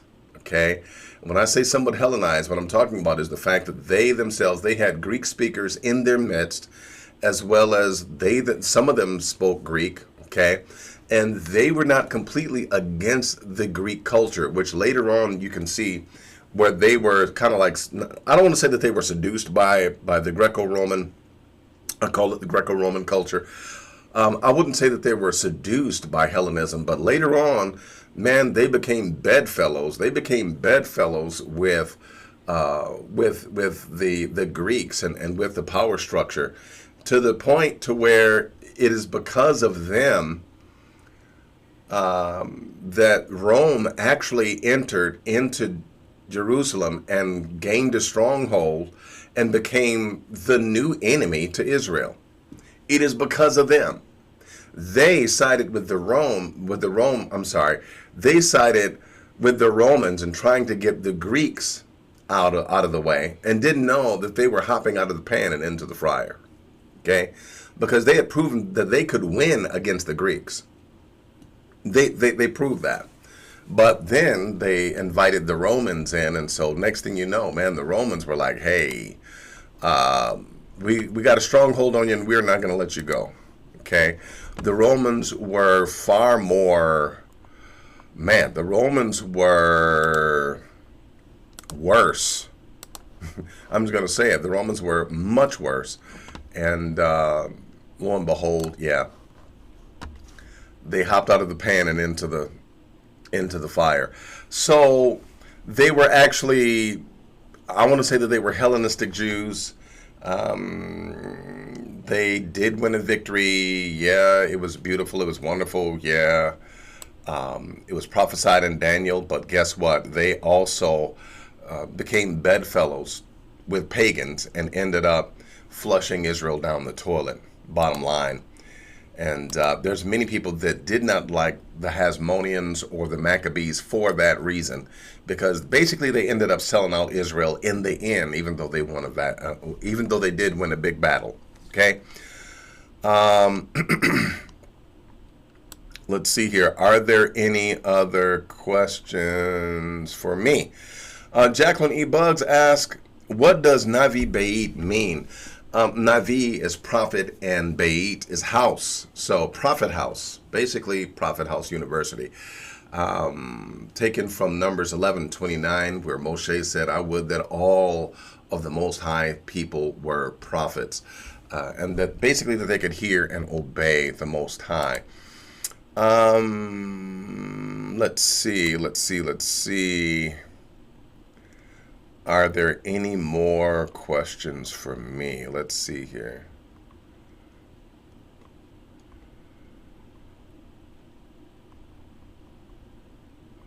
Okay, I'm looking for questions for me. Looking. Okay, here's one from Yeshua Cooper. What is your take on whether or not the current Israel being the actual biblical land? Thank you for asking that question, man. That is a very good question. Now, the reason why that's a very good question is because there has been some hidden information that has recently come to light that actually brings about the possibility of the interior of Africa, even sub-Saharan Africa, as being the true Holy Land. Here's the question. Here's the question for those of you that may watch this particular gentleman. I don't know if you guys have seen him or not, but it's Black Re-Education TV. I think that's the name of his channel. Robert Headley. I've listened to some of his teachings, and he actually... Okay, let me give you guys an understanding here real quick. Some of the recent talk has been that the Bantu in the Bantu expansion that they basically were the Israelites, okay? And when they came and went all through sub-Saharan Africa, that basically they were from Egypt and they were outcasts from Palestine, and so the Bantu actually were the true Israelites, and all of Africa is really the Holy Land. Even though I know that they have tampered with the maps, right? They've tampered with the maps and the size of continents and so forth and so on. I understand that that is very true. That's a reality, okay? And on some of the maps, Greenland looks as big as Australia, if not bigger. Looks like it's half the size of Africa. And I mean, it's actually, I mean, it's wrong. What they're doing is wrong. What they're trying to do is they're trying to say that, well, these lands and these people, they are more than Africa, and they're more than the indigenous peoples. And so, yeah, you know, we're greater in number. And it's all a psychological, you know, it's deception. Basically, it's deception. But there has been recent information brought out that would suggest, even point to, and maybe even prove that the interior of Africa is actually the biblical land itself. It's actually the Holy Land. One of the problems we run into is that some of the more recent naming of cities in Africa from biblical names of cities, I mean, you know, I don't know. You have to really do your history and find out when those names of those biblical cities, when they began, or were they always named that? Okay, like for instance, I can go to Illinois right now and I can go to a city called Goshen, Illinois. Well, I read about Goshen in the Bible, but that doesn't mean that when they're talking about the children of Israel being in Goshen, that doesn't mean that they were in Goshen, Illinois or Goshen, Indiana. Okay? No, I mean, people are able to name cities after biblical cities. And my question is, yes, you have a Bethel in Africa. You have a Shechem. You have other things that are very notable, like the desert of Seth, the third son of Adam. You have a Jordan River over there that is in the interior of Africa, and not in Palestine, okay, where you have modern day Israel. So yeah, you have some interesting landmarks over there. My thing is, you need to do further research to prove what the history of the land is, and whether or not those names, those biblical names of the cities, whether those were original. Okay. I do suspect, now there is a reason why I suspect that they are not. Why is that? It's because, okay, if you look at it, for instance, one of the biblical cities, even like one that I named, Goshen, right? Well, okay, Goshen, actually in ancient Kemet, the real name of Goshen was Avaris. Okay, and I know that also has, you know, there is a Greek paganistic kind of attachment to that. I understand, but my point is this: if you saw the city Avaris, right, in the Bible, it's called Goshen. Would that city, I mean, if we call it Goshen today, isn't Goshen like the later name? It was actually noted when you read Manetho, which comes to us by means of Josephus. He says that the city was named, you know, it was named Avaris. Okay. My question is, hey, some of these names of cities is like, you know what? We're looking at them under their modern names, and then naming them in Africa and saying, hey, this actually comes from the Bible. We have to go back to the original name of the city. That's all I'm saying.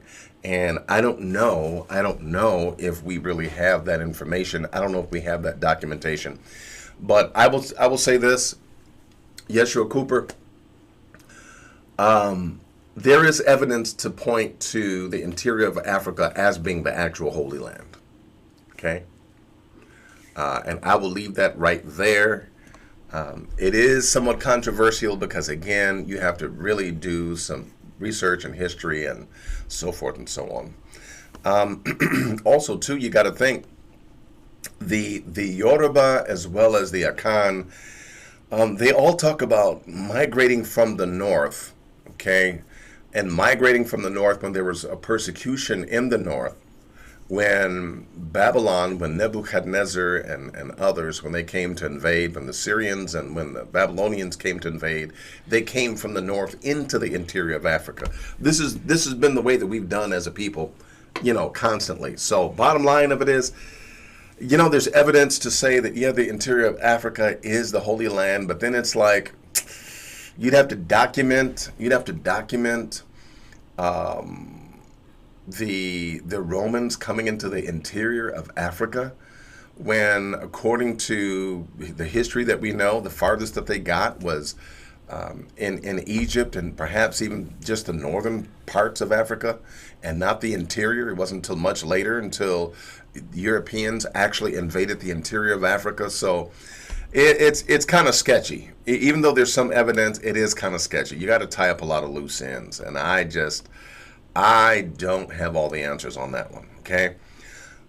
Shelly Sellers, peace and blessings to you, my sister, as well as to the others of you that have popped in, okay? Let me get to some of these questions. Oh, my sister Shelly says, hey, first time listening. Glad that you are here. My sister Jacqueline E. Buggs asked the question, does Hanukkah exist as a true feast day? It is not. It is not a biblical feast day. It is not mandated by the Most High. People look at the Christian New Testament and say, well, yeah, it's written there that JC did observe it, but to that I say, okay, what does that mean?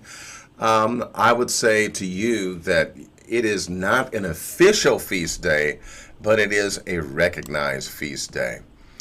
My brother George Evans says, thank you for answering the question. You are very welcome. My sister Jacqueline E. Bug says, I had the argument with Africans, but it seems according to scripture that when we were not in the land, Yah will make it desolate. The scripture even says the land will be blossomed in joy to see us. Now, okay, so that's one of those things that point towards Africa being the interior of Africa is the true Holy Land. Because there are parts of Africa that are now desert and desolate, right? And some people have said, well, no, that desolation and all of that being a desert, it's not literal, it's metaphorical. And in other words, it's a metaphor it's just going to be spiritually desolate. Well, okay, there are changes that are happening right now where the Euphrates is drying up. There are some rivers that are appearing in the desert. Some things are blossoming in the desert. It is actually amazing, some of the things that are happening that are being kept out of the mainstream media. So I do understand what you're saying, and I think that does point towards the interior of Africa as being a very special place, possibly where, the true Jerusalem is. Again, I'm undecided. I'd have to do more research on that. My sister Jacqueline E. Bug says, I still say the land remains desolate. I think the Hamitic people want to be the Interion because they want to say that the land is not desolate and they still get rains, but I do not believe them. Okay. All right, let me continue moving. I just want to hit some things that are addressed to me. My brother George Evans says, More Melchi Uriel. I also heard the Igbo people are of the 12 tribes. Yeah, when you look at, okay, so let me back up for a second, okay? How do we know that a particular people are of a particular nation or of a particular people group? How do you know that, right? Today, in today's way of thinking, in today's language, how do we know that? How can we know that for certain?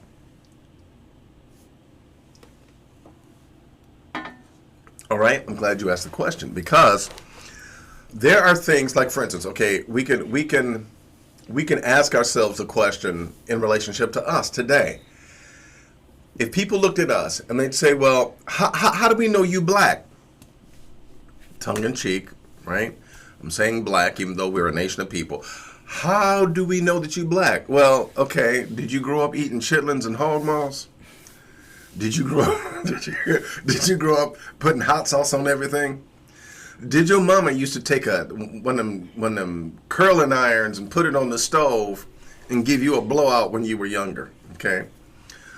Did you have to wear sunscreen like other people did in the summertime? Well, see, there are ways that we can know whether or not we were quote unquote black.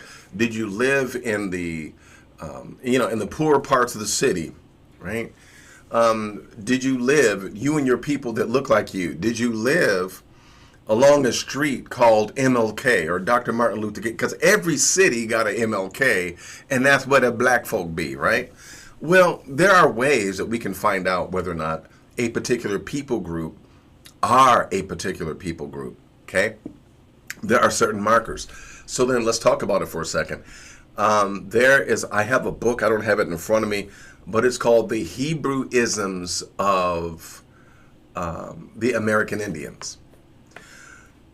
We know by means of tracing the culture, tracing the habits of the people, even the diets of the people, we can trace the people and say, hey, these people are of a certain group.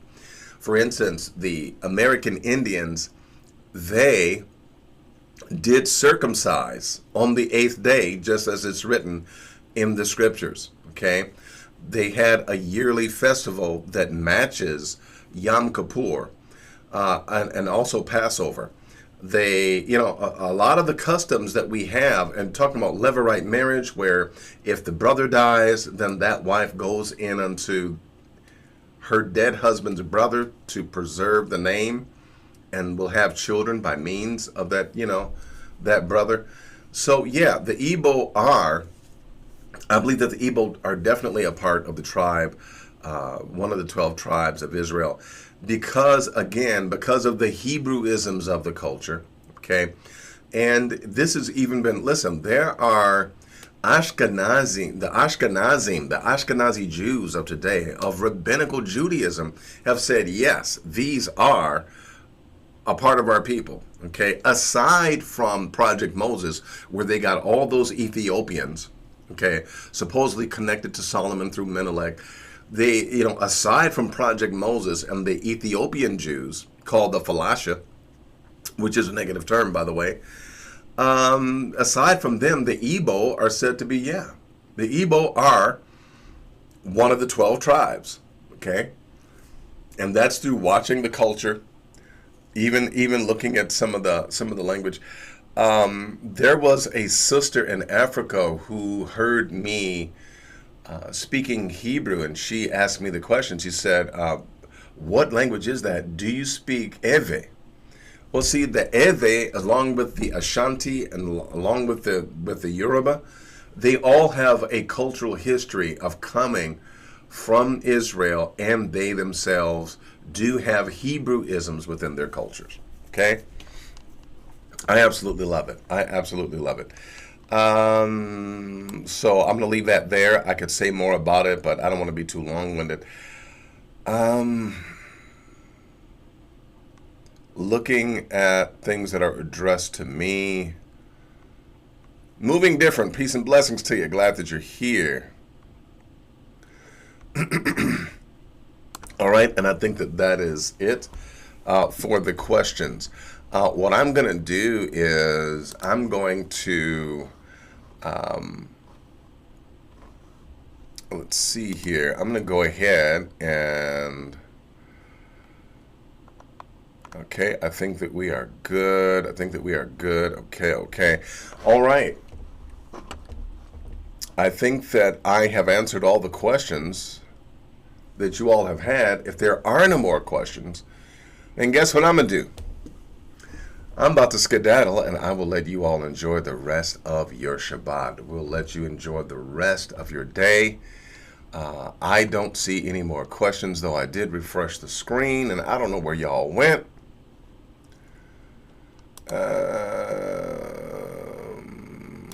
Okay. All right. I don't.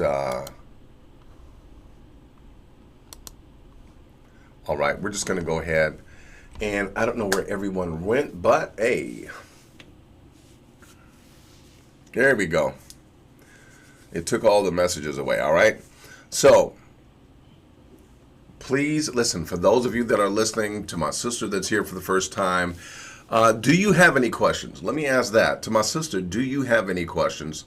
To my sister that's here for the first time, I want to answer any question that you have, and then, of course, hey, we will go ahead and we will skedaddle. Repent and save, peace and blessings to you. I'm going to be reaching out to you to just kind of check up and see where you are right now with... Yeah, my brother George Evans says that, yeah, the Igbo language is similar to ancient Hebrew. Okay? Yeah, peace and blessings and love to you, my brother C.K. Damone King. Peace and blessings to you. Glad that you are with us. Glad that you are here.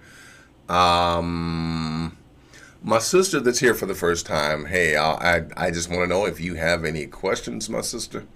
If you do, I'd be happy to entertain your question, be happy to answer it. And then, of course, we will we'll go ahead and skedaddle for right now, okay? All right, I'm going to wait for a few minutes. In fact, we're going to do this, and then if my sister does not have a question, then we're going to go ahead and, yeah, we're going to go ahead and skedaddle, okay?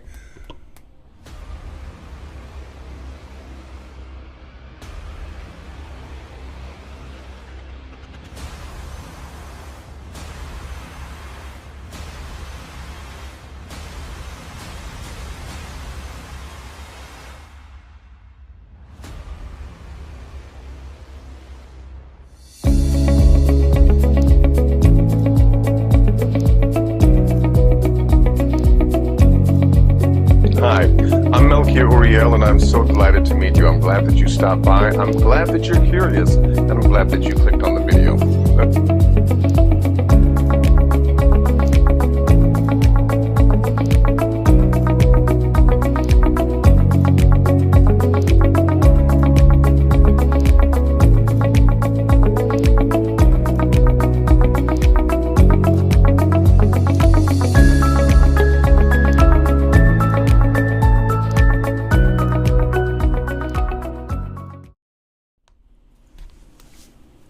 Peace and blessings, family. My sister does ask, Jacqueline E. Bug, she asked, will there be another Illuminati class? And I'm doing more research, and I don't want to have another one until I complete all of my research. So I'm definitely strongly considering it, but hey, we're doing research ahead of, doing anything like that. So there is much more to be discussed. There is a lot more to be discussed. But I wanted to just break off there with something very basic, and like I said before, I'm still researching, and we'll get more into that later. My brother George Evans says, peace and blessings to everyone. He says that this was a good lesson. Thank you very much. Moving Different says, shalom, elder. Peace and blessings to you. Repentant and Save asks, will you do a class on Hasatan? I did one on Satan. In fact, there is a video lesson that I did. Do Hebrews believe in the devil? Do Hebrews believe in the devil? You can look on the channel, and I did already discuss that. I went through some scriptures, and, let me know if that suffices. If you need more, okay, then, of course, we could do another one, right? But asking if Hebrews believe in a devil. Okay. All right. Anything else? Anything else? Going once, going twice, going 3 times. Oh, we got another call. Hold on. I was just about to hang up, y'all. I was just about to. Shalom. Peace and blessings to you, my brother. Shalom. This is Adrian calling. Yeah. I've been posting in there to try to get you to see my comment to contact me after Shabbat, if you will. Okay, I will do that. I will do that. I will do that. And by the way, I want to let you know that I did hear from from Anointed Education, and they are not able to do. They're not able to do, you know, take advantage of a scholarship at this time. All right. Well, if anyone is interested and they're dedicated, that offer stands for whomever is. And I'll say Shabbat Shalom to you. Thanks for the teaching, and hope to hear from you soon. All right. Peace and blessings to you, my brother. And thank you again. Thank you again. May the Most High bless you. So I don't know if you all heard that. Hey, peace and blessings to my brother Frank Robertson. Peace and blessings. Listen, listen, listen. For those of you that are here, our brother Adrian, he is willing to help out those of you that may want to attend NBU with a scholarship for the first year in the bachelor's program. So if that's you, then please email me. If you're like, hey, I would really want to do that, then by all means, email me. And you know what? We will forward your information, and perhaps one of you can perhaps one of you can get the scholarship. All right. So peace and blessings to you. My sister Jacqueline E. Buck says, wait what? What you saying wait for? You saying wait, okay? I don't see any other questions. All right, but I guess we're going to go ahead and, I don't know what I'm supposed to be waiting for, but I'll tell you what, I'm going to give it just a few more seconds, and then, yeah, we're going to go ahead and we're going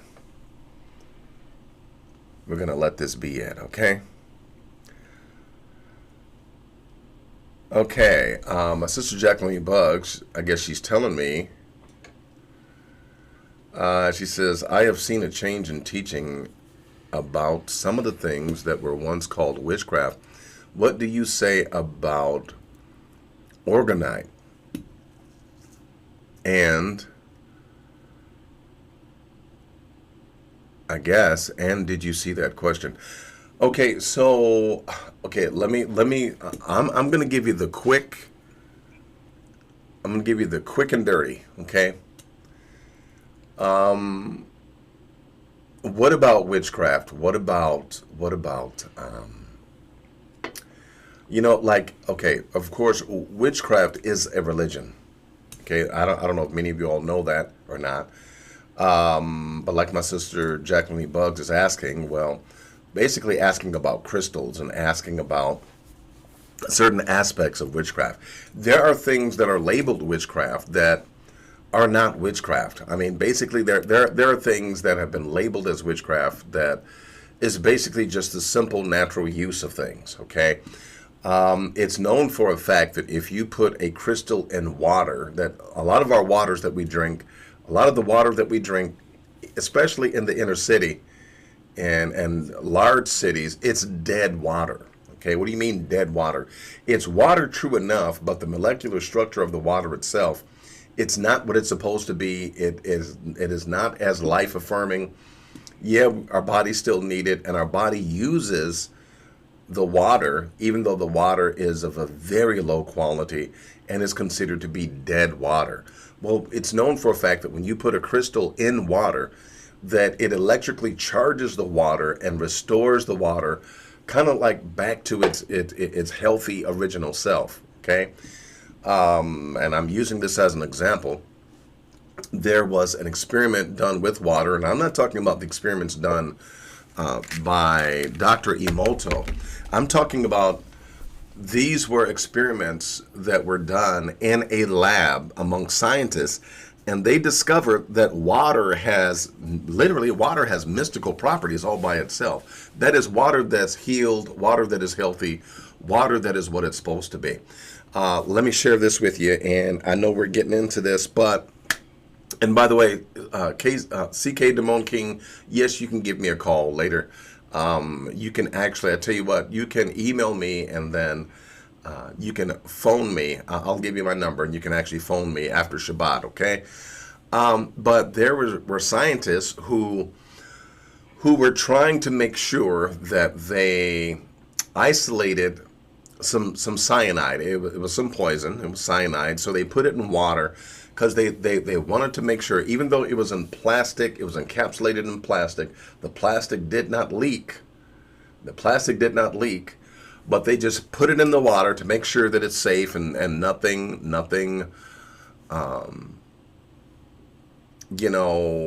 make sure that none of the cyanide would leak out or whatever, so they put it in water. Well, they later took the cyanide, which was still in its plastic packets. It was still sealed, okay?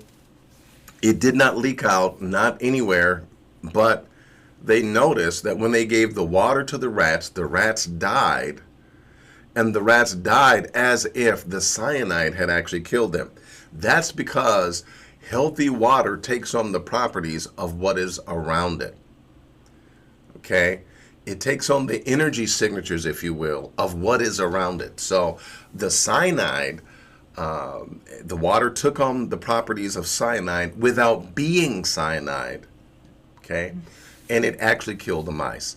So when you take a crystal and put it in water, you're basically restoring that water. And this is just basic energy.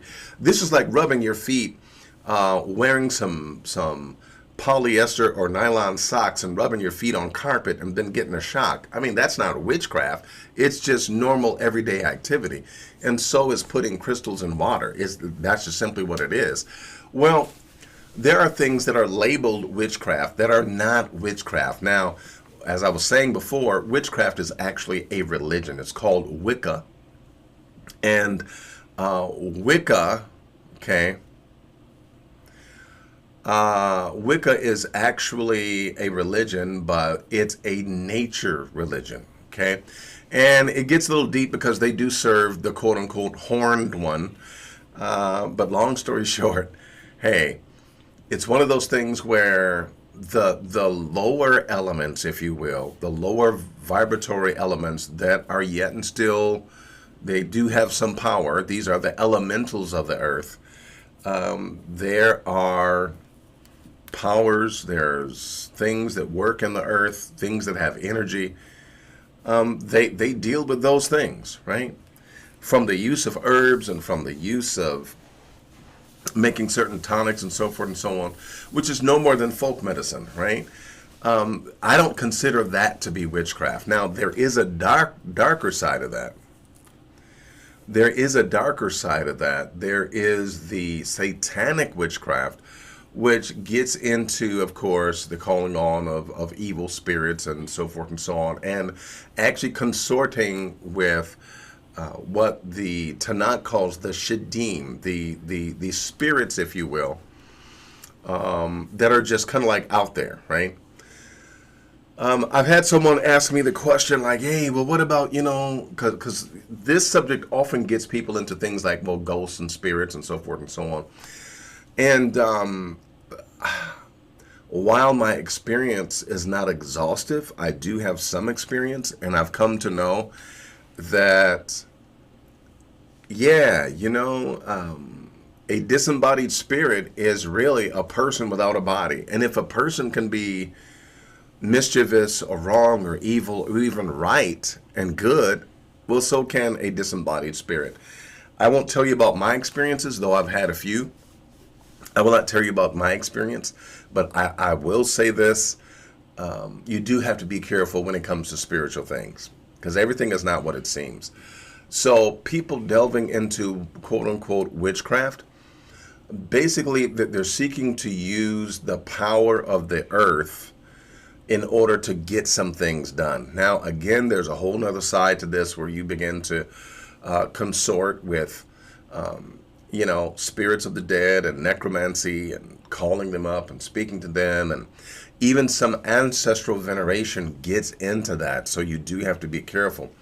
So that being the case, yeah, there's some things that go on with what they call witchcraft that's really more so just everyday understanding of the properties of minerals and the planet and so forth and so on, and the way that the planet works.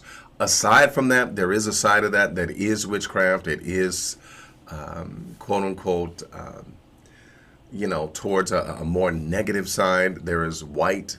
You have different colors, right? You got white witchcraft, you got dark magic, you got white magic, you got, so forth and so on. So I'm going to leave that right there. But yeah, my sister Jacqueline Bug says my grandmother had given me a large chain of amethyst for my health when I was younger. Are you familiar with any to rebuff evil? At this particular point, I'm going to say no, I'm not familiar with any that would quote unquote rebuff evil. I will say this. Man, should I go here? Should I open this up? It has been no. Okay. I'm gonna say this, fam, and then I'm gonna hightail it. You recall the golden calf situation? When Moshe was in the wilderness with the children of Israel, he was up with the Most High, right? He comes back and they made this golden calf, right? As a punishment, even though some of them got shish kebabbed and they died and so forth and so on, as a punishment for the remaining people, I want you to notice something, okay? In fact, let me, do I do this? Do I go here? All right, listen, no more than 5 minutes on this. No more than 5 minutes, okay? But we're going to go to Exodus, and we're going to go to Exodus 32. So you see here that when Moshe was up with the Most High, right? They made a molten calf, right? They made a calf of gold, right? They used gold. They took off the gold of their earrings, right? And long story short, they corrupted themselves with that, right? And they were doing all those things. But something happened here. Something happened here, and Moses actually dealt with the people, and he made them do something. Okay. Let me read it. Okay. Okay. Let me find this. Okay.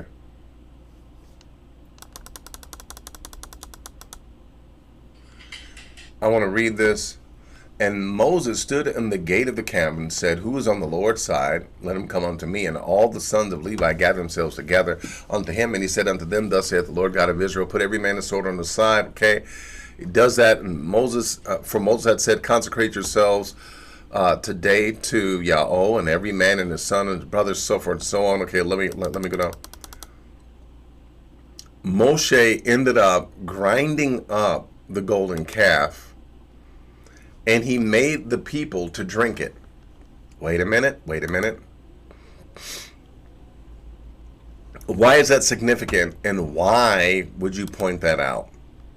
The reason why I point that out is because there was, how can I say it? Back in the day, this goes to the ancient Egyptians, this goes to the ancient cultures. There is a way of actually purifying gold to the point to where it becomes a very fine powder. Okay? Some have called it anatomic gold that can be drunken, and when you drink it, okay, it actually affects, now, I know what this is going to sound like, but I'm going to go ahead and say it.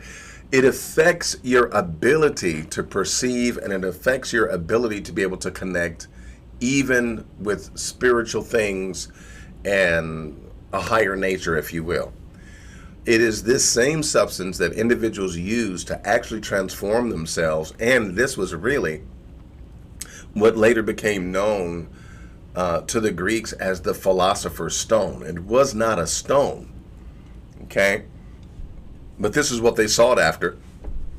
And it not only affected your third eye, but it affected you and your total energy signature, including your quote-unquote spirituality. Now, Moses ground up that golden calf to the point to where it was made to be. Listen, you cannot drink the gold that's in Fort Knox. You can't do it. The only way that you could drink gold is if it's refined to the point that it becomes a fine powder, which means it's ultra pure. It's a fine powder. There is a way to make that, and then that can be drunken and ingested by the body, and it does affect you spiritually. Okay? I'm going to leave it right there. I'm going to leave that right there. Okay? So that is what Moses did unto the children of Israel. So, all right. I'm going to leave it right there. I see no more questions. That being the case, hey, we're out of here. So I'm going to say peace and blessings to each and every one of you. I'm giving shouts out to my day one, my brother Bergen Paris, as well as who's the chief moderator, Josh and Penny, my moderators. Peace and blessings to you. Love you guys. Glad that you're here.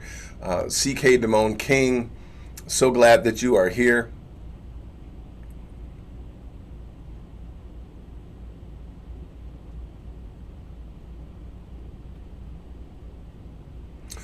Okay, so the edible gold that you're talking about is listen, I'm not talking about a heavy metal gold.